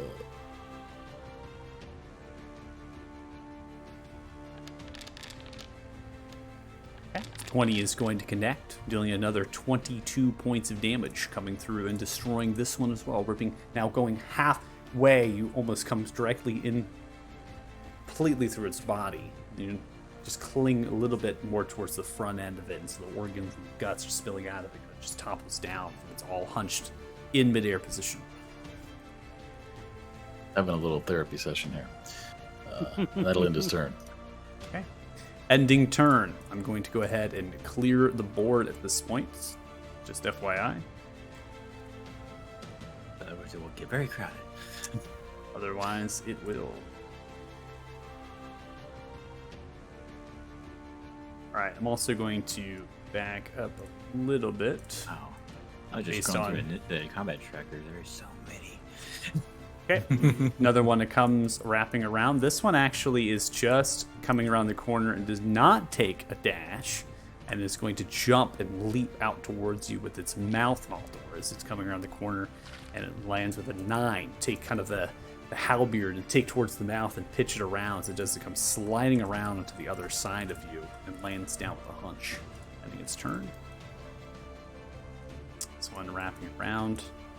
It's going to take a dash aimed towards Tegan, who's in space. Ending turn. All right, now I'm going to start warping a little bit. And I'll stop narration, so I'll pick up the pace a little bit. Then we get to the next player character's turn. Okay, so we're now going to end that. And I'm going to go ahead and reveal to the actual combat instructor that Varus is actually in this fight. So I will be controlling them for combat. He was invisible the whole time. So more creatures are pouring in from the west, the east, and the south. Varus is going to go ahead and come into space, just moving a little bit off the stairwell and then taking cover behind the wall, seeing how many creatures there might be. So it's going to be using the wall to kind of block line of sight to one particular side. I'm then going to look through their spell repertoire here, because I honestly don't know what they have kind of prepared here. And if you thought that they had a fireball prepared, you would be incorrect, because they actually do not have fireball prepared. Oh my in this god, spell Bear! list. Just so you know. He's such a lightning bolt. Just so you know, don't wanna be like Firefingers prepare anymore. lightning bolt instead. Why I not shouldn't have both? threatened him so hard. Why not both? That's all I'm saying. All right. He's terrified to throw a fireball now. Yeah, he He's is. going to use the remainder of their movement speed here to get within range. And is going to cast haste on Maldor. Nice. Okay, so that's going to give you a +2 to your AC and advantage on dexterity saving throws for 1 minute. In addition, you're going to have essentially an extra attack or something else you want to do. It's just one swing that you can take, but it's there. You're going to haste it, so your speed is doubled as well. I mean, you move exceptionally fast, your AC's increase and whatnot. And that's going to be the end of the turn because they don't have any other available things that they can do. It's really just reactions at this point. So, all right, Zeph, you're up next. Well, Zone of truth. I have that third. Did you know they were down here? No, I'm gonna. In the middle of combat. Come on, guys! Ah! You motherfucker, we brought you whiskey. I'm gonna cast this Moonbeam. On I'll Thanos. cast that in a bit. I was gonna say right on top of really- Thanos. I really need to modify that so it stops rolling automatically when I first cast it. This is what it is. We can modify the spell, but it's all right. So yeah, he's laying down the moonbeam, so it's there. Okay. Yeah. Note to self: that is a moonbeam. Don't go in there. Yeah, don't stand in that. Anything else? Remember, don't step into it, otherwise he'll max out damage on you. That would be bad. But I believe, yeah, I you know remember what? watching the VOD and laughing my ass off. Don't think I will move, so I will stay put. Okay, so staying put, we're going to end your turn. You now see that there is a kind of a pile up happening from some creatures that are coming outwards. This one now is Hey, let's go. going to be going 60, wrapping around, ending turn.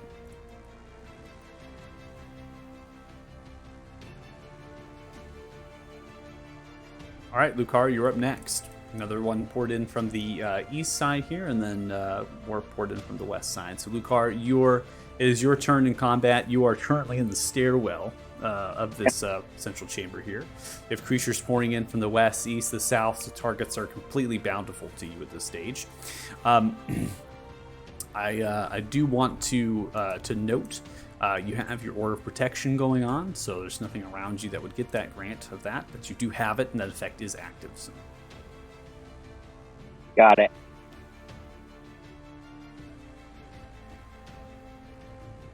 So I'll probably walk into the room, see what's happening, see the one that. You are lagging out quite a bit. I do want to say that this map is incredibly taxing. There's a lot of tokens on the board. So just FYI. My voice is lagging? Yeah, your voice is lagging. It's fine then now, but it was pretty bad a minute ago. Yeah. Oh. Okay. Anyways, I'm just gonna attack this one. Okay.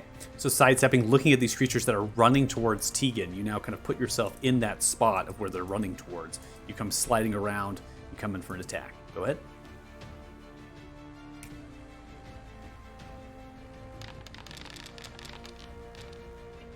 All right, 15 is going to hit with 20 total points of slashing damage as you come ripping around with the Baneberry through. It whistles as you come through, slicing into the collarbone and down.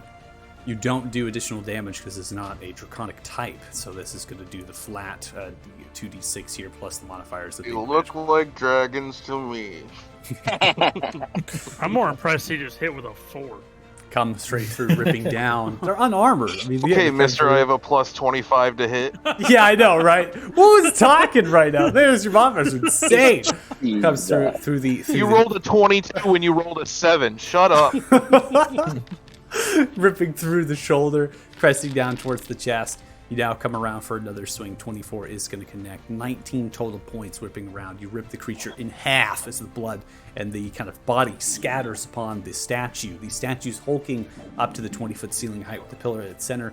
They're kind of remnants or essentially memorabilia towards Talthar commanders. So they have the symbols of Pelor, their surcoats, they're kind of outstretched, maybe different weaponry and things. And potentially the individuals that are buried in front of them are the same people that are built into the statues that are here. That creature is dead. Now the question is Bane or Shield? Well, remember that you've used your action to attack. Oh yeah, so Shield of Faith. The Shield of Faith is a bonus action, I believe. Would be the only possible thing you can do. And then I'll end my turn. All right, ending turn. We now come to Crespa. Crespa begins to run, aim towards the staircase. Attack of opportunity. All right. Motherfucker, brother. Poor Crespa. He is going to attempt to shove him prone. Okay. You can also... Can you grapple on attack of opportunity? I believe. Oh yeah, that's what I was. You that's can. kind of what I was thinking, but I wasn't sure. Yeah. Yeah, you can grapple on Oh, attack Michael, of why opportunity. don't you ask the DM? Right. All right. So for that, is it an athletics check or am I attacking? Athletics check. You have to make an athletics check, and the Crespa's going to make an opposing acrobatics or athletics check. And I have advantage on dexterity, not strength. Right? You have Haste. Well, your advantage from haste is applied to dexterity saving throws. Saving throws. Okay. Yeah. Yeah, so this would not help you. All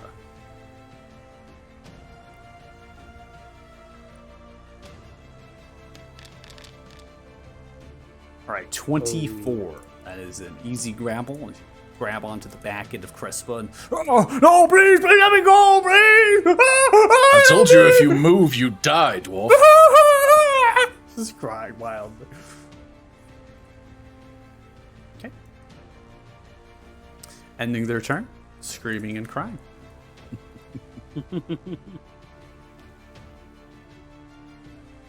All right, we're going to now go into the subset of spaces here. So this one is actually going to wrap around the corner and is going to make way towards Zeph. And as that is, that's actually enough to be able to get a strikeout. It's going to come with claws towards you, Zeph, here. It's going to be a 16, which does not land. It kind of strikes at your shoulder. It's loosely timed. This creature's wildly throwing its body over towards you to try to actually get the connection in. That's it. You can't touch me. Dash there. Dash there.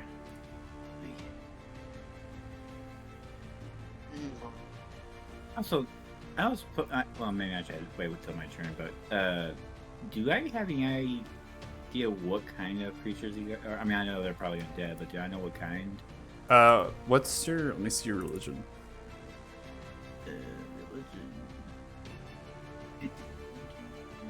Yeah, with your passive religion, and based on your knowledge of Kingdom Denmore, you would know that these are ghouls. Oh, awesome. Those are always fun. Ghouls are kind of undead, mutated creatures that have to have, like, there's usually a predecessor body, and then they're mutated and then undead at that point.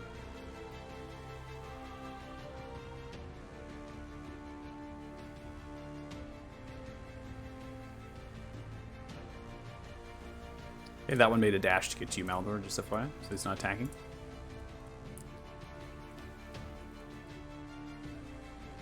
Alright.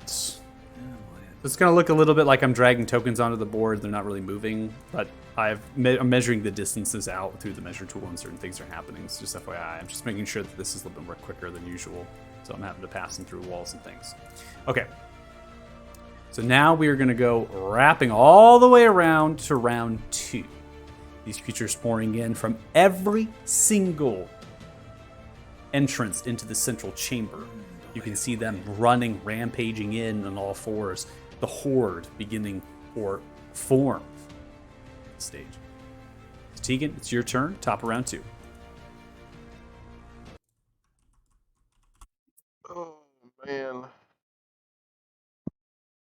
We're going to pop the hypnotic pattern.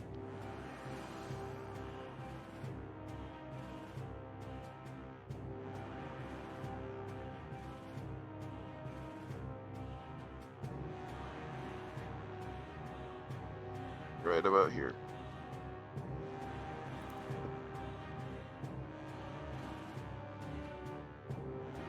Thanos is having flashbacks. Just missed. Just missed him. Well, that really sucks because that was the horde I wanted to blow up. All right, so 2 of those have succeeded on this. The rest have failed. So I'm going to go ahead and select incapacitated state here. It's those back to. Okay. In terms of the spell itself, is it fairly easy to tell that 1, the spell is active, and 2, that the creatures are incapacitated? Well, for these creatures, it's incredibly easy to tell because they're actually on all fours trying to run at full bore at you. So when the spell is cast and thrown outwards, the weaving of patterns through the air, they're almost enticed by those patterns, and they kind of begin to slowly stop. So they're in the process of kind of stopping and slowly coming to, and they might be like standing up on their legs and staring wildly. Now, something to state about these particular creatures is that these creatures are not vulnerable to charm. So as you're looking at their stretching and they're kind of looking around, hypnotic pattern technically is not the charm spell, okay? But they become charmed for the duration, and they're incapacitated. So they're incapacitated and their speed is 0. But upon their actual turn, they're beginning to twitch and move, right? So they actually cannot be continued to be charmed, but they can be incapacitated when the spell is sent out. So you're getting to see that in real time. So they're slowing down their spots, they're kind of stopping and they're looking at the things, but they're kind of like twitching and almost if they're being compelled by some otherworldly source. And so unlike a normal humanoid, they're now showing these signs that they might have been basically impacted by the spell the same way. So I get the impression on their next turn, they'll be able to move? You get the impression that they will break out of this charm extremely quickly, which might be the next turn for them. Just by the fact that they're not following into the same euphoria-like state you've seen when you've cast the spell before.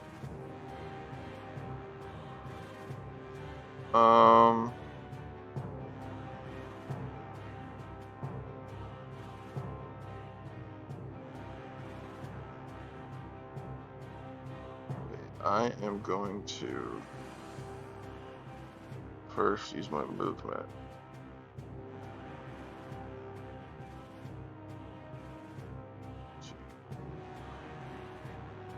Second staircase.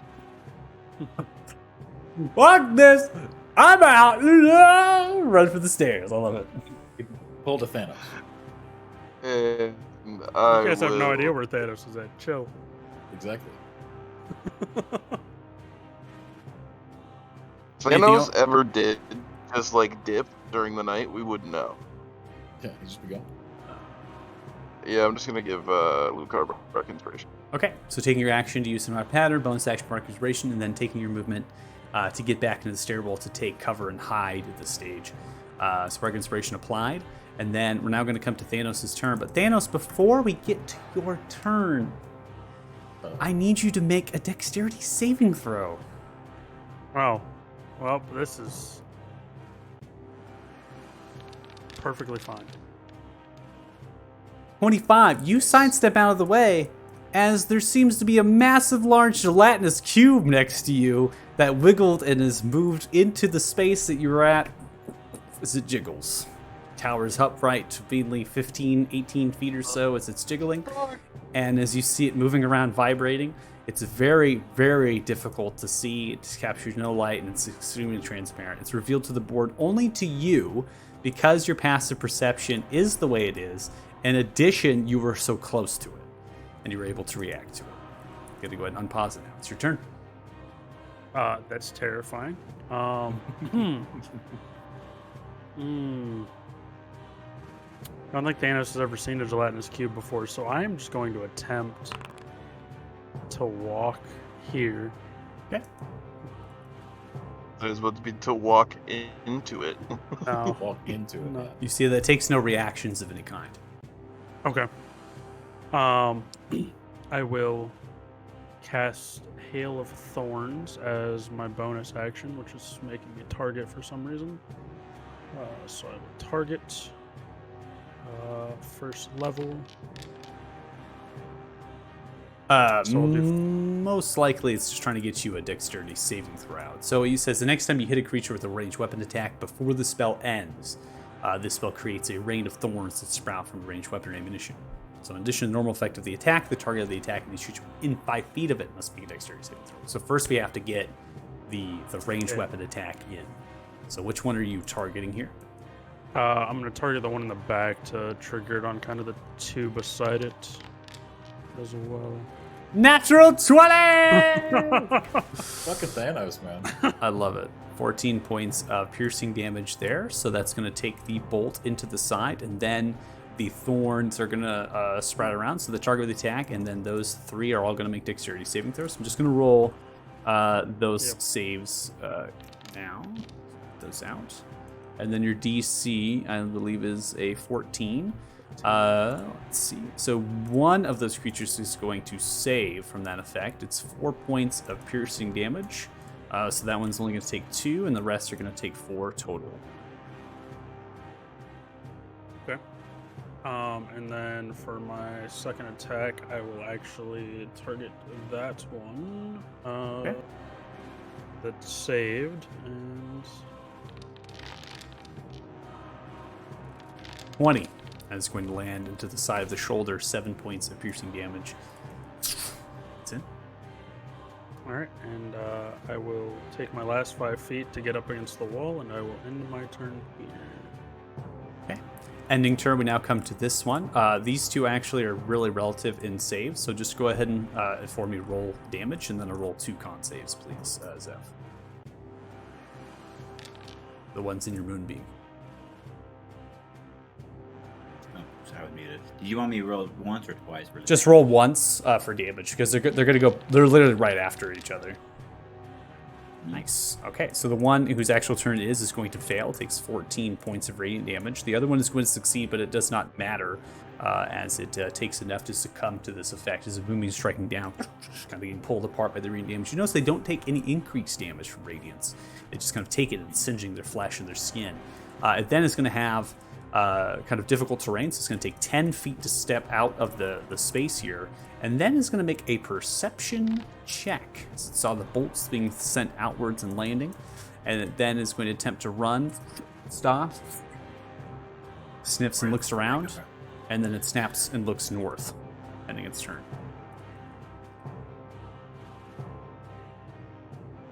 All right. Now we come to this one. This one's going to go 20 feet here. It's going to come for an attack at the Echo. So a bite is coming out towards the Echo. It's going to take a 10, which the Echo is able to sidestep and miss, ending its turn. Now come to the next one. This one is going to hop over the actual wench here, sees that Crespa is grabbed to come in for a claw attack strike towards them. Ripping across. Crespa is hit with a 14, takes 7 points of slashing damage. Screaming violently as he's ripped through the chest and bleeding profusely. Ending turn. We now come to another one. This one actually is a save the hypnotic pattern, so it's not impacted. It's going to make a dash towards Lucar. It's the first target it sees. No attack given for the dash. Ending turn. This one is going to sidestep around and get towards up on Yusef, but that is a dash as well to get there. So ends turn. Maldo, you're up next. All right. He's gonna cut the lawn. Start with the one that just attacked the dwarf. He has reach, so he doesn't have to move. Correct. Reach is always nice. Nice. 23. That's going to connect, ripping through 17 total points of slashing damage. I don't think this weapon has the reroll on it yet. No, it does not. Do you want me to put it on automatically for you? Yeah, if you don't mind. I can reroll that one. It was it's a D10? Yeah. Yeah, give me 1 second here. Yeah, you can re-roll. It's a D10. Oh man, you roll a 1, you only did 17 damage. So that would make it 21? 20? Yeah, 21 even. 20. I'll put it on the Bane of Barathune as well, because that's not on there as well for you, Steven.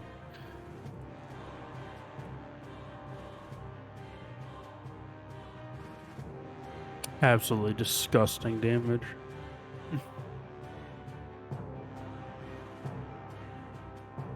It's balanced by the fact that I never roll 20s.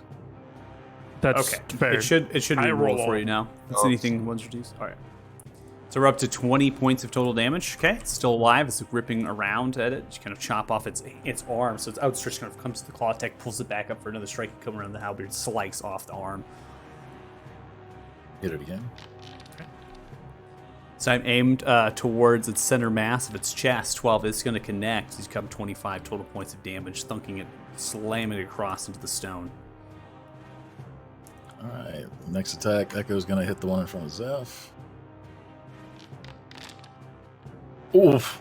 I was just saying about not rolling. All right, just a horrible miss. It just comes striking through. The creature's kind of dodging and weaving. The halberd just kind of strikes down to the ground. And then bonus action, because I just killed one, Great Weapon Master, I'm going to attack one more time. Okay. All right, 10 is going to be miss as well. So going in for the subsequent strike now, noticing that you're attacking, kind of dives underneath and swings through. That'll end my turn. Ending turn. Now we'll come to the one directly at your south side. This one is going to come in for a bite towards you, Baldor. As it does, whipping around with its mouth. 7 is not going to connect. Ending its turn. Kind of strikes into the heavy armor. We now come to this one that's incapacitated. You see that at the end of its turn, it's no longer incapacitated, as it seems to kind of twitching and weaving itself and kind of now hunches down and begins to move, but has not. It's at the end of its turn that the condition is ended, so it's not moving just yet, but you can see that the posture itself has changed. This one is going to move 20, go into the lamp space, come up to you, Lucar. It's going to come in for a claw strike at you towards your heavy armor. It strikes into the barrier of your shield of faith. It lands in that one. As it does, it kind of takes a hit, sets it back. Just a bad miss, no pro, no other condition applied. Ending turn. This next one is going to come here into this space, so the kind of backside of the wench is going to come reaching over with its mouth, kind of using it, hopping over with a large mouth to bite through. It actually is going to get a second the attack roll there, because it actually has advantage with the flank from the other side on of you, Maldor. So it's going to get a 20 to attempt to hit you, and that's still not able to hit you. With your plus AC of the haste, you're able to move in dramatic fashion supernaturally and get out of the way of the bite. So now we're going to come to Varus. Varus at round 2 here is going to use an action to activate the Ring of Invisibility and go invisible as an action. Is then now going to take movement and attempt to get into a space where they can kind of group up and have some cover from the northern corridor, seeing how many are pouring in. Addition, I'm going to go ahead and look through some things. Okay, fantastic. And Zeph, you're up next. Well, I believe it's an action or a bonus action. It's an action. That sucks.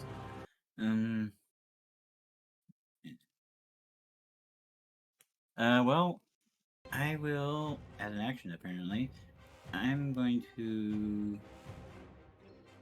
try and move my moonbeam over here. I was going to try. Okay. Hold on. Will it let me? Is that okay? It's not okay because you actually have to pin it onto a corner with any sort of area effect spell. So actually in 5e rules, you have to make sure that your template is pinned to a corner if it's a circular or square. So that way it encompasses the proper amount of space that the spell would actually be. Let's hope they're stupid enough to run straight. And then as a bonus action, I will upcast Spiritual Weapon.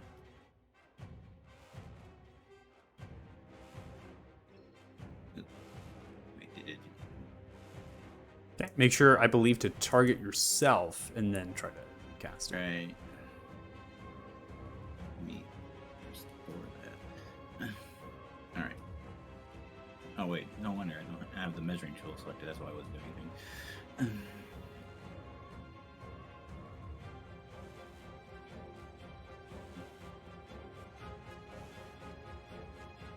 Okay. should look like. Work. Make sure your spell slots are accurate. You most likely took a spell slot off. Yeah, it is. Okay. But it's down. I'm only one now, so it should be good. All right. And you should see the attack inside of its inventory there now. Go ahead and swing away. 25 is going to land. That deals 7 points of force damage as you blunter into the back.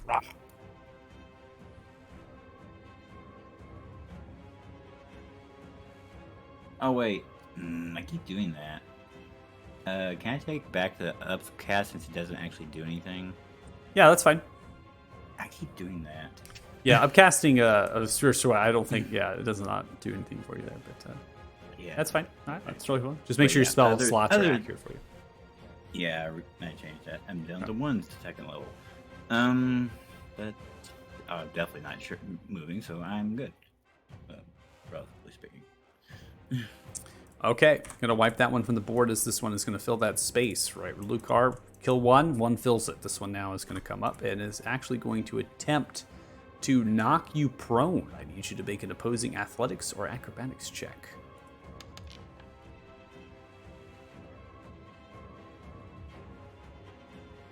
Sure. It's gonna knock you prone. It's literally running at you and it's gonna just slam into you to knock you on the ground. So I need you to make an opposing athletics or acrobatics check. Body slam. Storlax used body slam. All right, 20. Yeah, fantastic. You hold your ground. You're able to kind of push onto the blade of the barrier through to shove it kind of back, where it's kind of skids to kind of a stop, picks itself back up. End of its turn. All right, this one is going to fill this spot. Come in for a strike towards the Echo. Does not gain a flank as the other one's putting a flank onto Zephyr. So 11 of the Echo is going to miss. The Echo is able to sidestep moving out of the way. And now we come to Lucar. Lucar, it's your turn. Okay.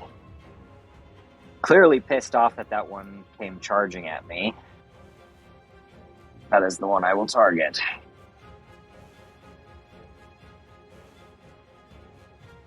I'm going to prompt you for the Bark Inspiration. If you don't want to use it, just hit the red, the X. Natural 20! What is this? So many natural 20s. What is happening? Well, the reroll doesn't give us anything good, but 25 total points of damage. You come with the Bane of Barathun upward down strike. You actually split the creature through the head and then into the center torso of the body, kicking the body offwards, blood squirting and spitting as it flies backwards. And then I'm going to attack this one.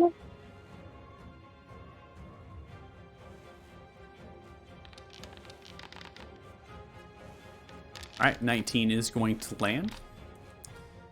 It's going to do 17 total points of slashing damage as you come I'm gonna straight. attack a smite on that too.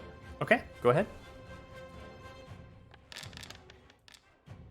Dealing an additional 12 total points of radiant damage here with the smite as your blade glowing in light. Always ready for the smite. Again, you can always declare it after you hit, right? So as you come through, 12, 17, striking hits into the arm, into the bicep, and then the searing of the smite continues through into its center chest, the blade, kicking the body off as well. Okay, and then I'm going to... Is this a sarcophagus behind me? That is a sarcophagus, yep. I'm gonna leap up on that, and Okay. attempt to get some high ground and some vision. Okay, there is a creature in the threat range, so we'll get attack of opportunity on you. That's okay. Okay. It's going to attempt to bite. Ooh. Oh my spiritual gosh, weapon the just spiritual got the weapon gets the aura. That's so cool. I was like, I thought Damodar was about to portal in or something. Yeah, That right. was hilarious. All right, anything else on your turn, Lucar? No. You motherfuckers need my help again? When do we know All much? right, we now come to Crespa. Crespa is going to attempt to fight off the grapple, so please make opposing check here. Athletics to continue your grapple. All right, no worries there. Only got a 13. Oh, please, I'm going to die here. I'm bleeding out. Please help me. Help me. And it's Have you turn. been attacked at all? He got Yeah. hit once. Or- He's pretty damn squishy though.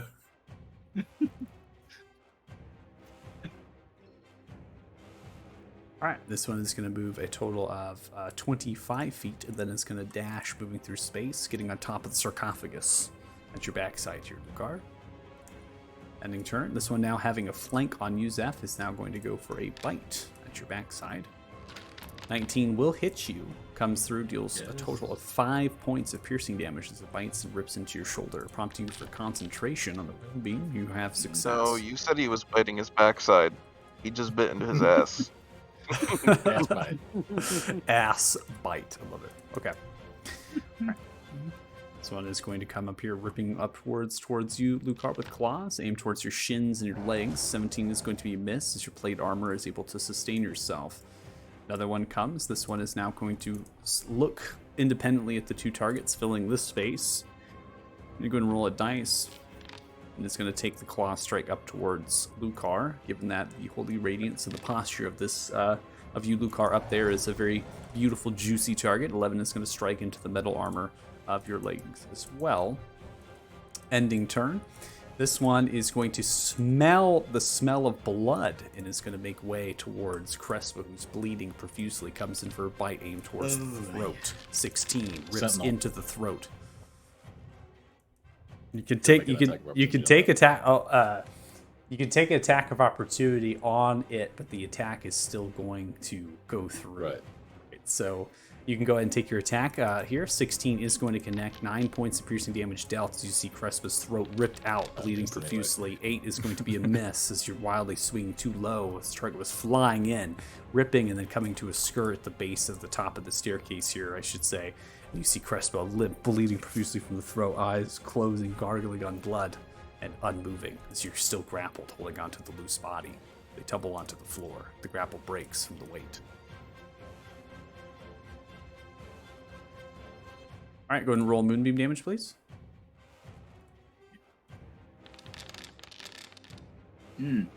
Terrible. All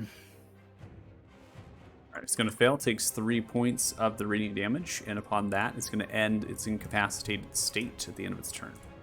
You only roll high when you're killing Thanos. I know, right?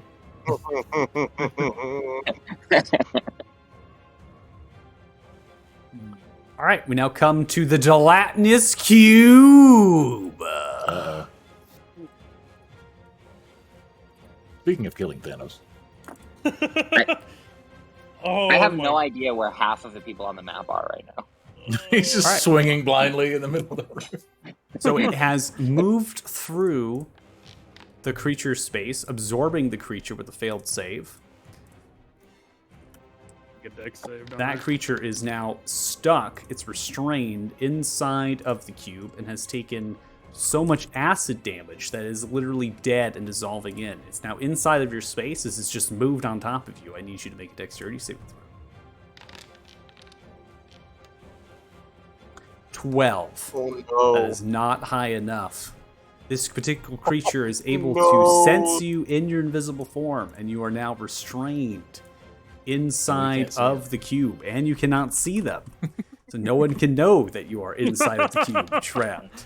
You take approximately 13 points of acid damage as it begins to burn your flesh for being inside. You will be able to make another check to get out, but I have to tell you that you will automatically take damage at the start of your turn before you make the check to escape. Gelatinous cube begins to dissolve you as you're now trapped inside of it. Ending turn. This one now breaks. It's incapacitated at the end of its turn. We now are in a traffic jam-like state. This creature fumbling over the gears and mechanisms will attack at disadvantage towards you, Malder, with a bite as it's attempting to get through. Need to click another time, but 10's going to be miss anyways. 15 feet is then going to sidestep around. 20. Then it's going to make a dash up towards Lugar.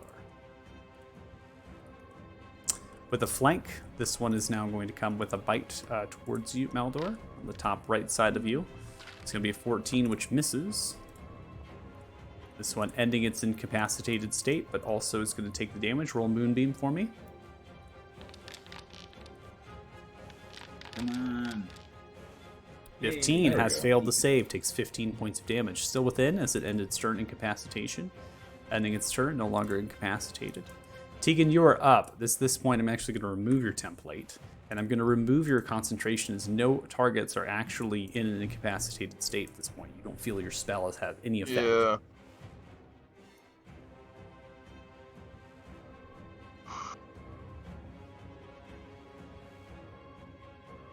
I'm trying to get the spell description to pop up. You know if hypnotic pattern is creatures you choose or just creatures in general? Hypnotic pattern is all creatures in that area.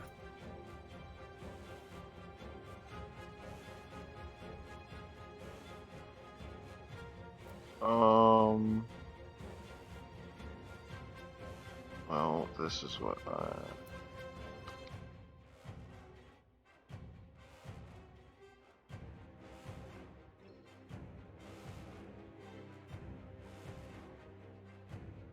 Sorry, Lucar, this is for your own good. That's good. Oh no.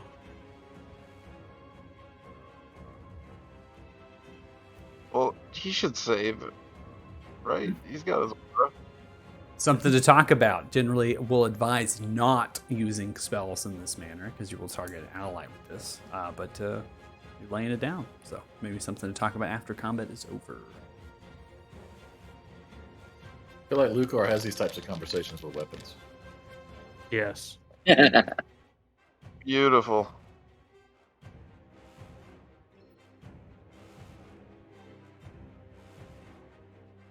All right, they have all failed.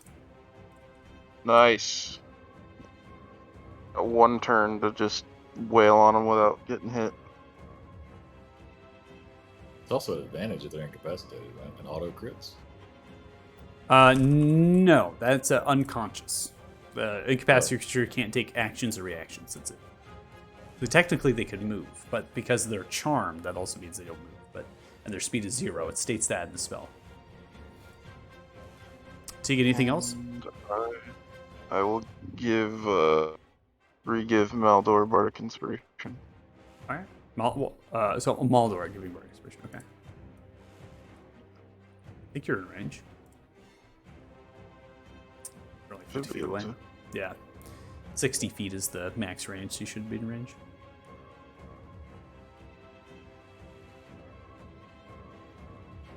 All right. Yeah, dip around the corner here. Okay. You're going to have to move the token in a way so it doesn't go into the wall, just FYI. Goddamn foundry walls. Hey, you do not go through a goddamn wall on my book. All right. Door. I'll end my turn. All right. Ending turn. They now come to your turn, Thanos. I'm going to go ahead and tell you how much damage you are going to take. Oof. So much. Thanos, you take 28 points of acid damage as it begins to burn and incinerate your flesh. Wait, did a ghoul that got eaten, did it like instant dissolve or is it like floating? It's floating in it. Just like pieces of it. So, I know that I'm technically restrained, but because it's a gelatinous cube, would I be able to gift of orifice out of it? Since it's not something physically holding me, it's just like gelatin. Maybe.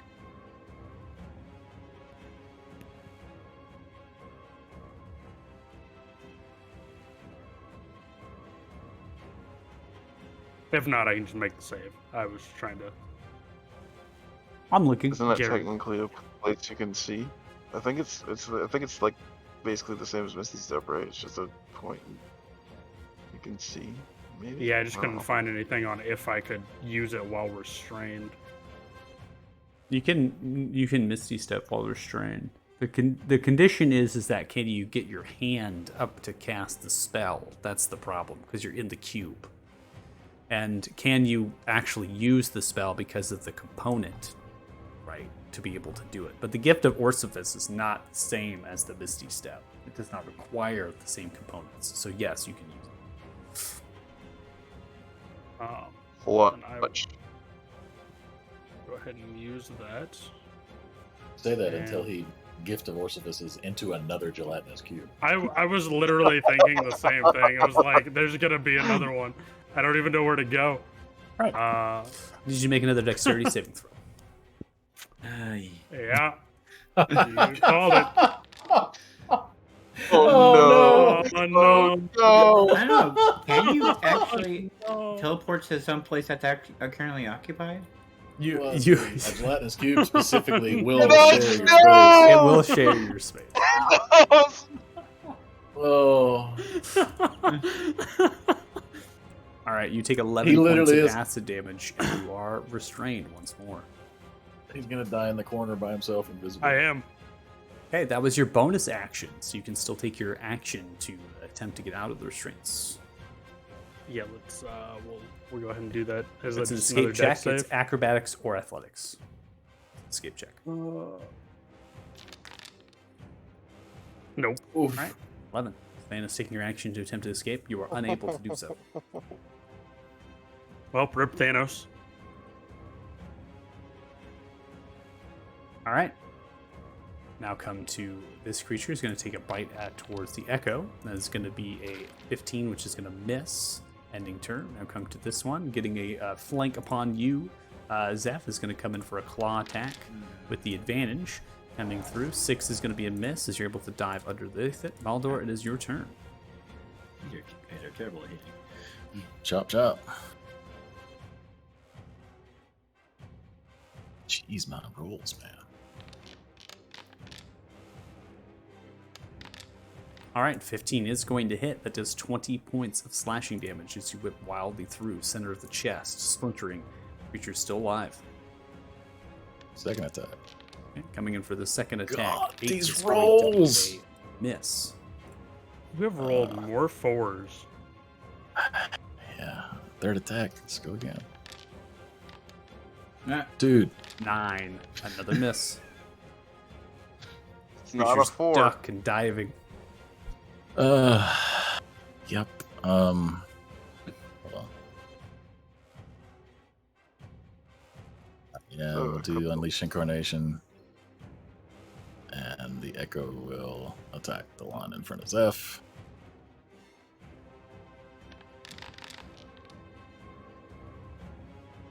Nine. I give up. Another miss. Yikes. Swing That will wildly, end his striking. turn. Ending turn. We now come to this one, who is actually going to sidestep to get the flank off. So it's now going to move 5 feet, still within your threat range. It's actually going to navigate, trying to get another flank going here, as you get another attack. Advantage of a bite towards your shoulder. Plate armor of the pauldron is able to sustain itself. No bite is able to reach and go through. So this one is actually going to sidestep here, going this direction, and then is going to. I haven't finished yet. Is actually perceived in the stairwell on seeing sight lines and other sorts of things, smelling the air. So is actually going to come into space, into the moonbeam, and attempt to get through it. It's actually only going to get there.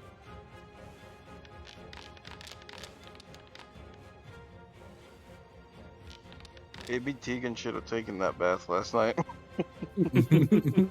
Takes 10 points of damage and is still inside of the moonbeam, as it did not have enough movement speed to get out of it, as it took its action to perceive. And that was a blind roll, so some dice are not coming through because there's lag in simultaneous. So I'm actually disabling my rolls for a little bit.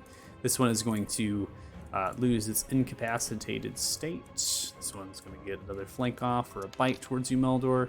Aim towards your right leg. That's going to be a 20, which is going to be a miss. And now we come to Varys. So Varys is invisible. It took its action to do so. It's stretching around, looking at the scene as of current.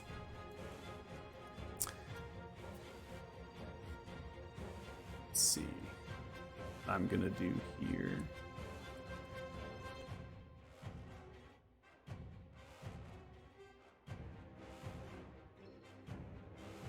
It's so weird because I can't see, Yeah. but I can see the templates being placed. Think about what Varys has got going for them. Yeah, I'm lagging so hard I can't use this template tool.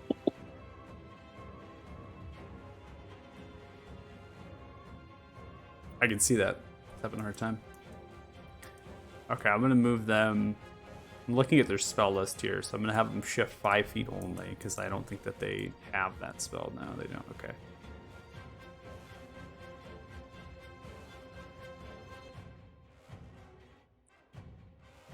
They're going to fling an ice knife off.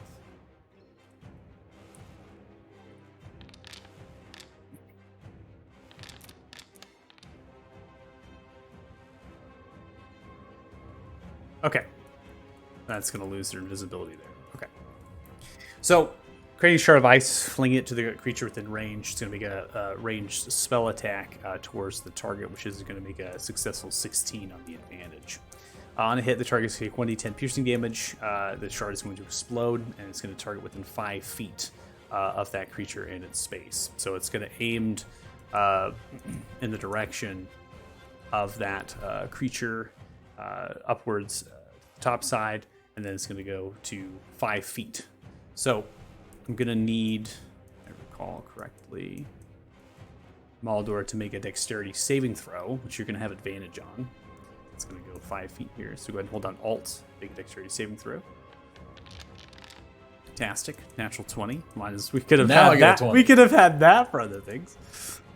Mm-hmm. Okay. Like Thanos not dying.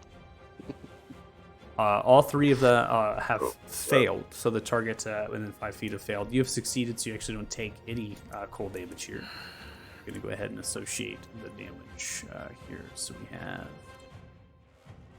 18 dealt there, and then we have 11 dealt there, and 11 dealt there. Okay. That is going to be their action.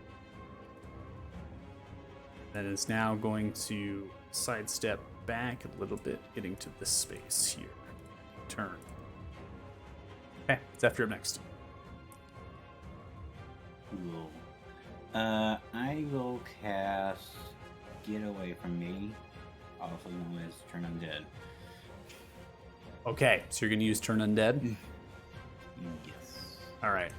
I'm not entirely sure how Yeah, it's set up, so I'm curious to see how it works. I don't think it's going to come up with a radius or anything, so just FYI. No, there's a template though, so... Okay. So basically everyone this side of the map. We're all undead anyway. Is it destroy undead up to CR12 now, or I how wish. far are you? Only up to half, which I'm not sure what CR these guys are, but they might be too high. They are 1. Yeah.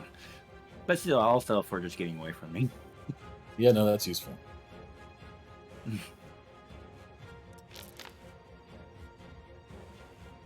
What's the DC on it? Oh, yeah. It's the same as my spell, so it should be 15. 15? Yes. Okay. Let me double check that.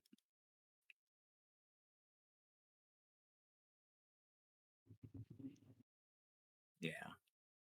So it should be wisdom 15. A lot of boys. Okay. So they I'm going to show some of them have succeeded on the Turn Undead. So I'm going to describe a little bit of how... Do you want to describe a little bit of what you're doing to make this effect happen? And trying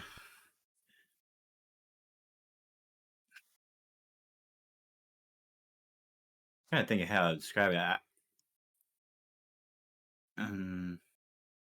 Honestly, I kind of feel like being a Twilight cleric. He was just like it'd be a brief burst of not dark, but like just like a. I'm here. The ones that are frightened. Okay. Sorry, I crashed again, but I'm back. Okay, so you send that outwards. I got a little bit like I could say it crashed, but it's not like you're kind of since you're Twilight, you're sending a symbol of that the trap, right? Sending it outwards, striking the fear and horror into these creatures that are around you. It's really just that audible kind of tinge. There's a little bit of maybe a bell somewhere kind of whistling outwards, emanating from you, and you see that so many of them begin to kind of pull themselves back, and their heads kind of turning and contorting, and they're completely turning themselves away. So those that are frightened in this condition, they're turning themselves away, and they're going to run. They're going to move as fast and as far away as possible as they can.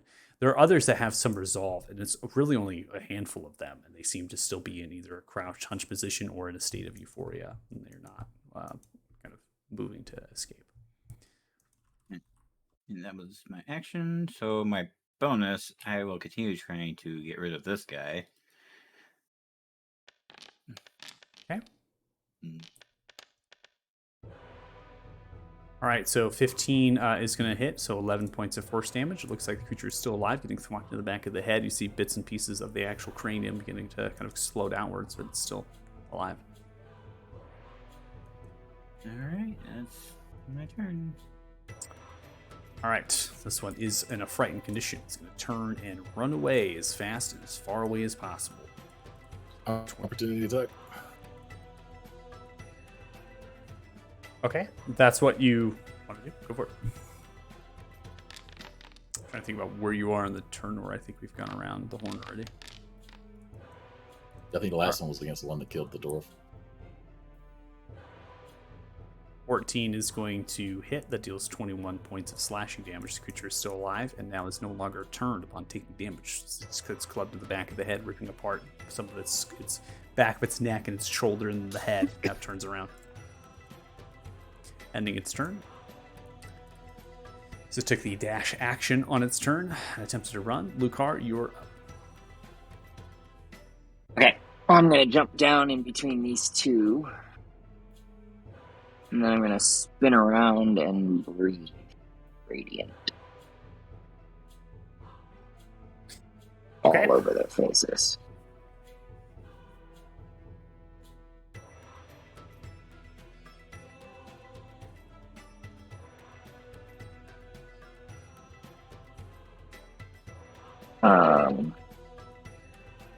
Let's spin it.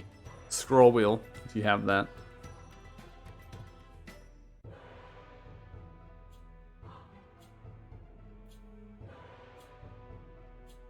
Okay, so I'm actually going to step one more behind this guy.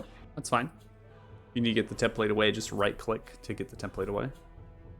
And then you can move yourself back. Awesome.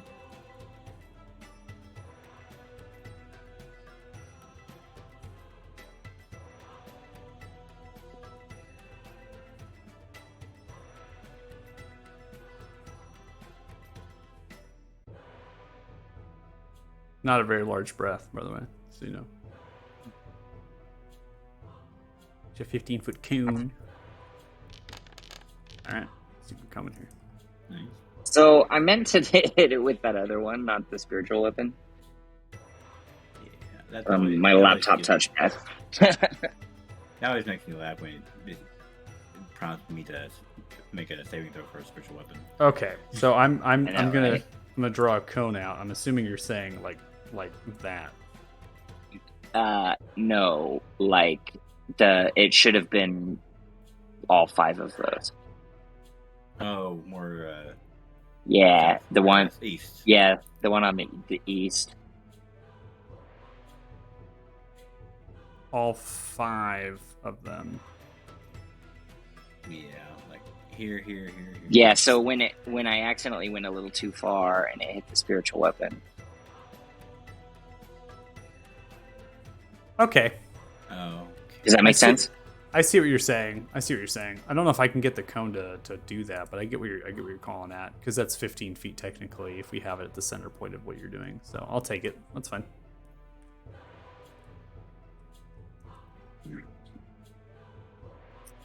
And I can't remember. Can I do that with both my attacks? The Or is breath it one per weapon. turn? The breath weapon. Well, it's going to probably change in the 1D&D, but we're taking Fizbins in the way you can use it number of times usual provision bonus. So you have it 3 times that you can use it, and you can, if you take the attack action in your turn, you can replace one of your attacks with the breath. Got it. You can't Okay, do- that's what I thought. Yeah, So you just can't do once. it just once. So yeah, you still have 1 attack left here. So 14 points of radiant damage. They've all failed, which is interesting.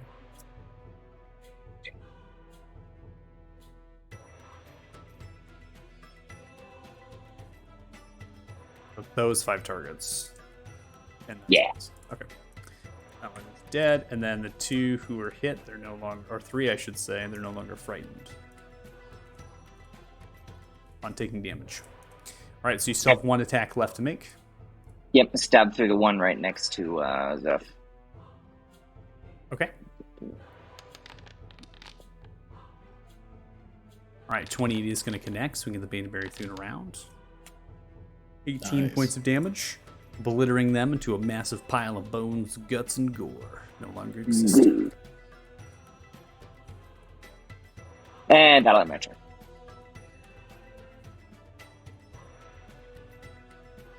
All right, ending turn. Not coming to this one. End of their turn. They're no longer in an incapacitated-like state. I'm just going to shift them so they're in a space there. This one is turned here, so this one's going to turn around to run as fast and as quickly as possible, taking its dash. Doing this, it will leave your space, Zeph, and it will leave your space, Lucar, if you do want to take attack for opportunities on it on leaving. I'll give it a shot. I'll take a stab at it with my dark steel dagger that I Okay. have for some reason. Wait, right with dagger basically, so I'll just use that. Nice. All right, so that's That's going to actually take much better than I thought it was going to be. 7 points of piercing damage, and then upon leaving space, it's going to get to here. So I'm going to say, Lucar, if you want to take attack for opportunity, you can. It's your call. Yeah.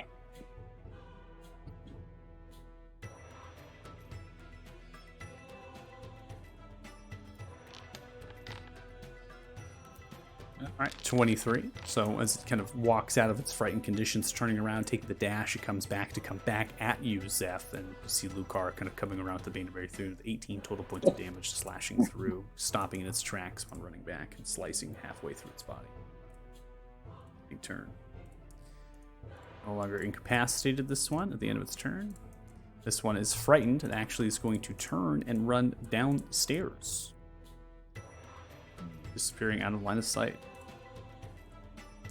Moonbeam damage, please.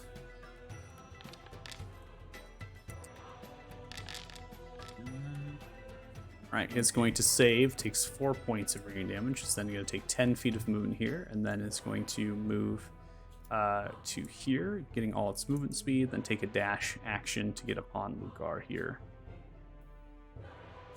Alright, gelatinous cube. This one I rolled it, but it didn't pop up, so I had to put on. There we go. This gelatinous cube is going to move, coming into visible light range. A lot of you, as far as your passive perceptions, cannot actually see this. I believe no one can actually see this with their passive perceptions. So I'm going to go ahead and remove it from visibility. Nope, we don't even know that Thanos is slowly dissolving because we can't see him. It's a bad. That's fine. I've got a new character built. That's Like, you had to make a character we literally Come on. can't see. Don't give up on him yet. Haldor, another bite towards you. 18 with advantage. Hit misses. This one ends incapacitation state. Frightened condition here. This one's going to turn and run, and no one has their attack opportunities left in this threat range. This is going to go additional 15 here. This way all the way on out. All right, moonbeam damage, please. Why I like Moonbeam. It takes Nice. 18 points of radiant damage and is dead, no longer existing. As the radiance pulls upon its flesh and skin, begins to hover in midair for a brief moment. This one's going to walk in. Face make another moonbeam damage. I love being able to kill things without having to do anything.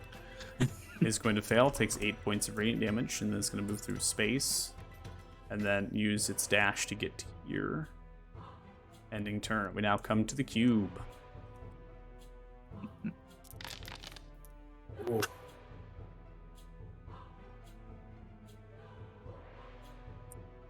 Alright, Thanos, you take 24 total points of acid damage, and you are in a state of unconscious on the side of the cube.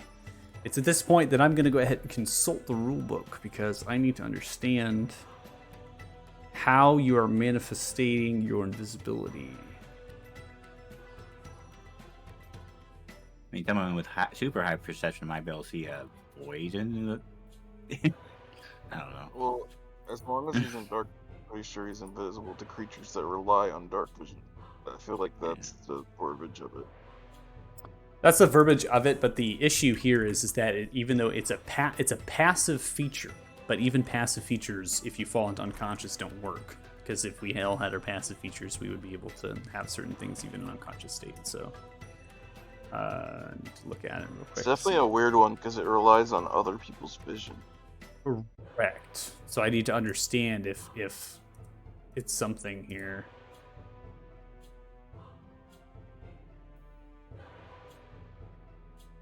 While they're unconscious. I feel like the way they describe it, it's like it's not something they control. It just kind of happens. Yeah, that's what I'm trying to figure out here. Tegan really wants him to die. He's admitted to this.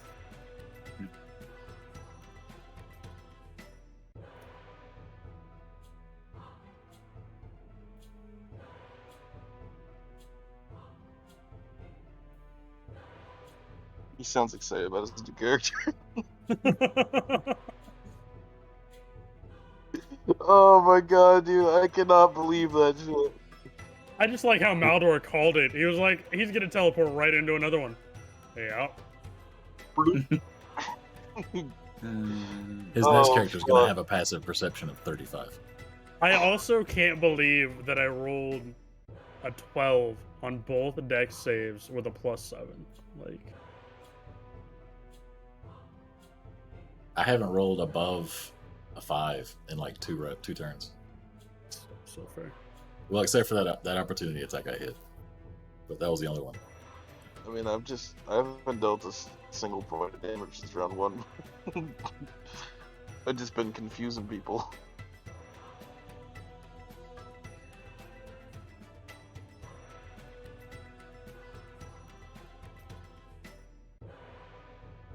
You're still invisible to those that can perceive with dark vision on being down.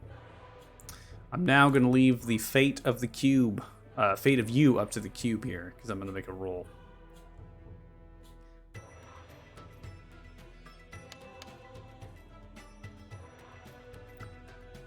All right, I want to go ahead and take a snippet of this, so you understand. Timing. I know I crashed. Discord said no. Not I crashed. Oh. Varys is gonna be so confused. All right. So I rolled a natural 20 with an intelligence check from this gelatinous cube, which actually has a -5 to its roll, and it's going to be smart enough that it is going to move its movement speed towards the party, which is on the other side of the map, and into the visible light spectra, because that's exactly what the cube would do with an intelligence check like that. It would sense the other people, go in to absorb them. So your invisibility has now ended. All those that can see that Thanos is inside of a gelatinous cube. It's floating in some sort of transparent ooze inside of there. And yeah, so that's it. We'll let the gods decide after that. But I needed to get a roll out to see if the cube would be smart enough to even know there was things over there. All right, so before we get into any further combat, we're going to be ending our session here at the top of round 4. We'll see what happens with Thanos. So Thanos, you're going to be left on a cliffhanger here. So we're going to go ahead and conclude this Oh my for 325 god! PTSD. There really could wish not my- be a more fantastic moment to end. I really wish my Turn Undead was upgraded to CR1. Yes, that would be really, really nice. That would be nice. So we're going to go ahead and end the session there. In addition, I will not be handing out experience because you are in the midst of combat. So we'll be handing out experience. Hopefully at the end of next session, we'll combine the two. So sorry, you cannot level up. Apologies. Hopefully that this has been fun for you all. And if you were watching the stream, thanks so much. Really appreciate it. It looks like it survived to tell the tale. So it has been lagging since the break, which is super awesome. So we'll be back hopefully for another session next week here. And we look forward to the elevator. Whoa, whoa. Bye.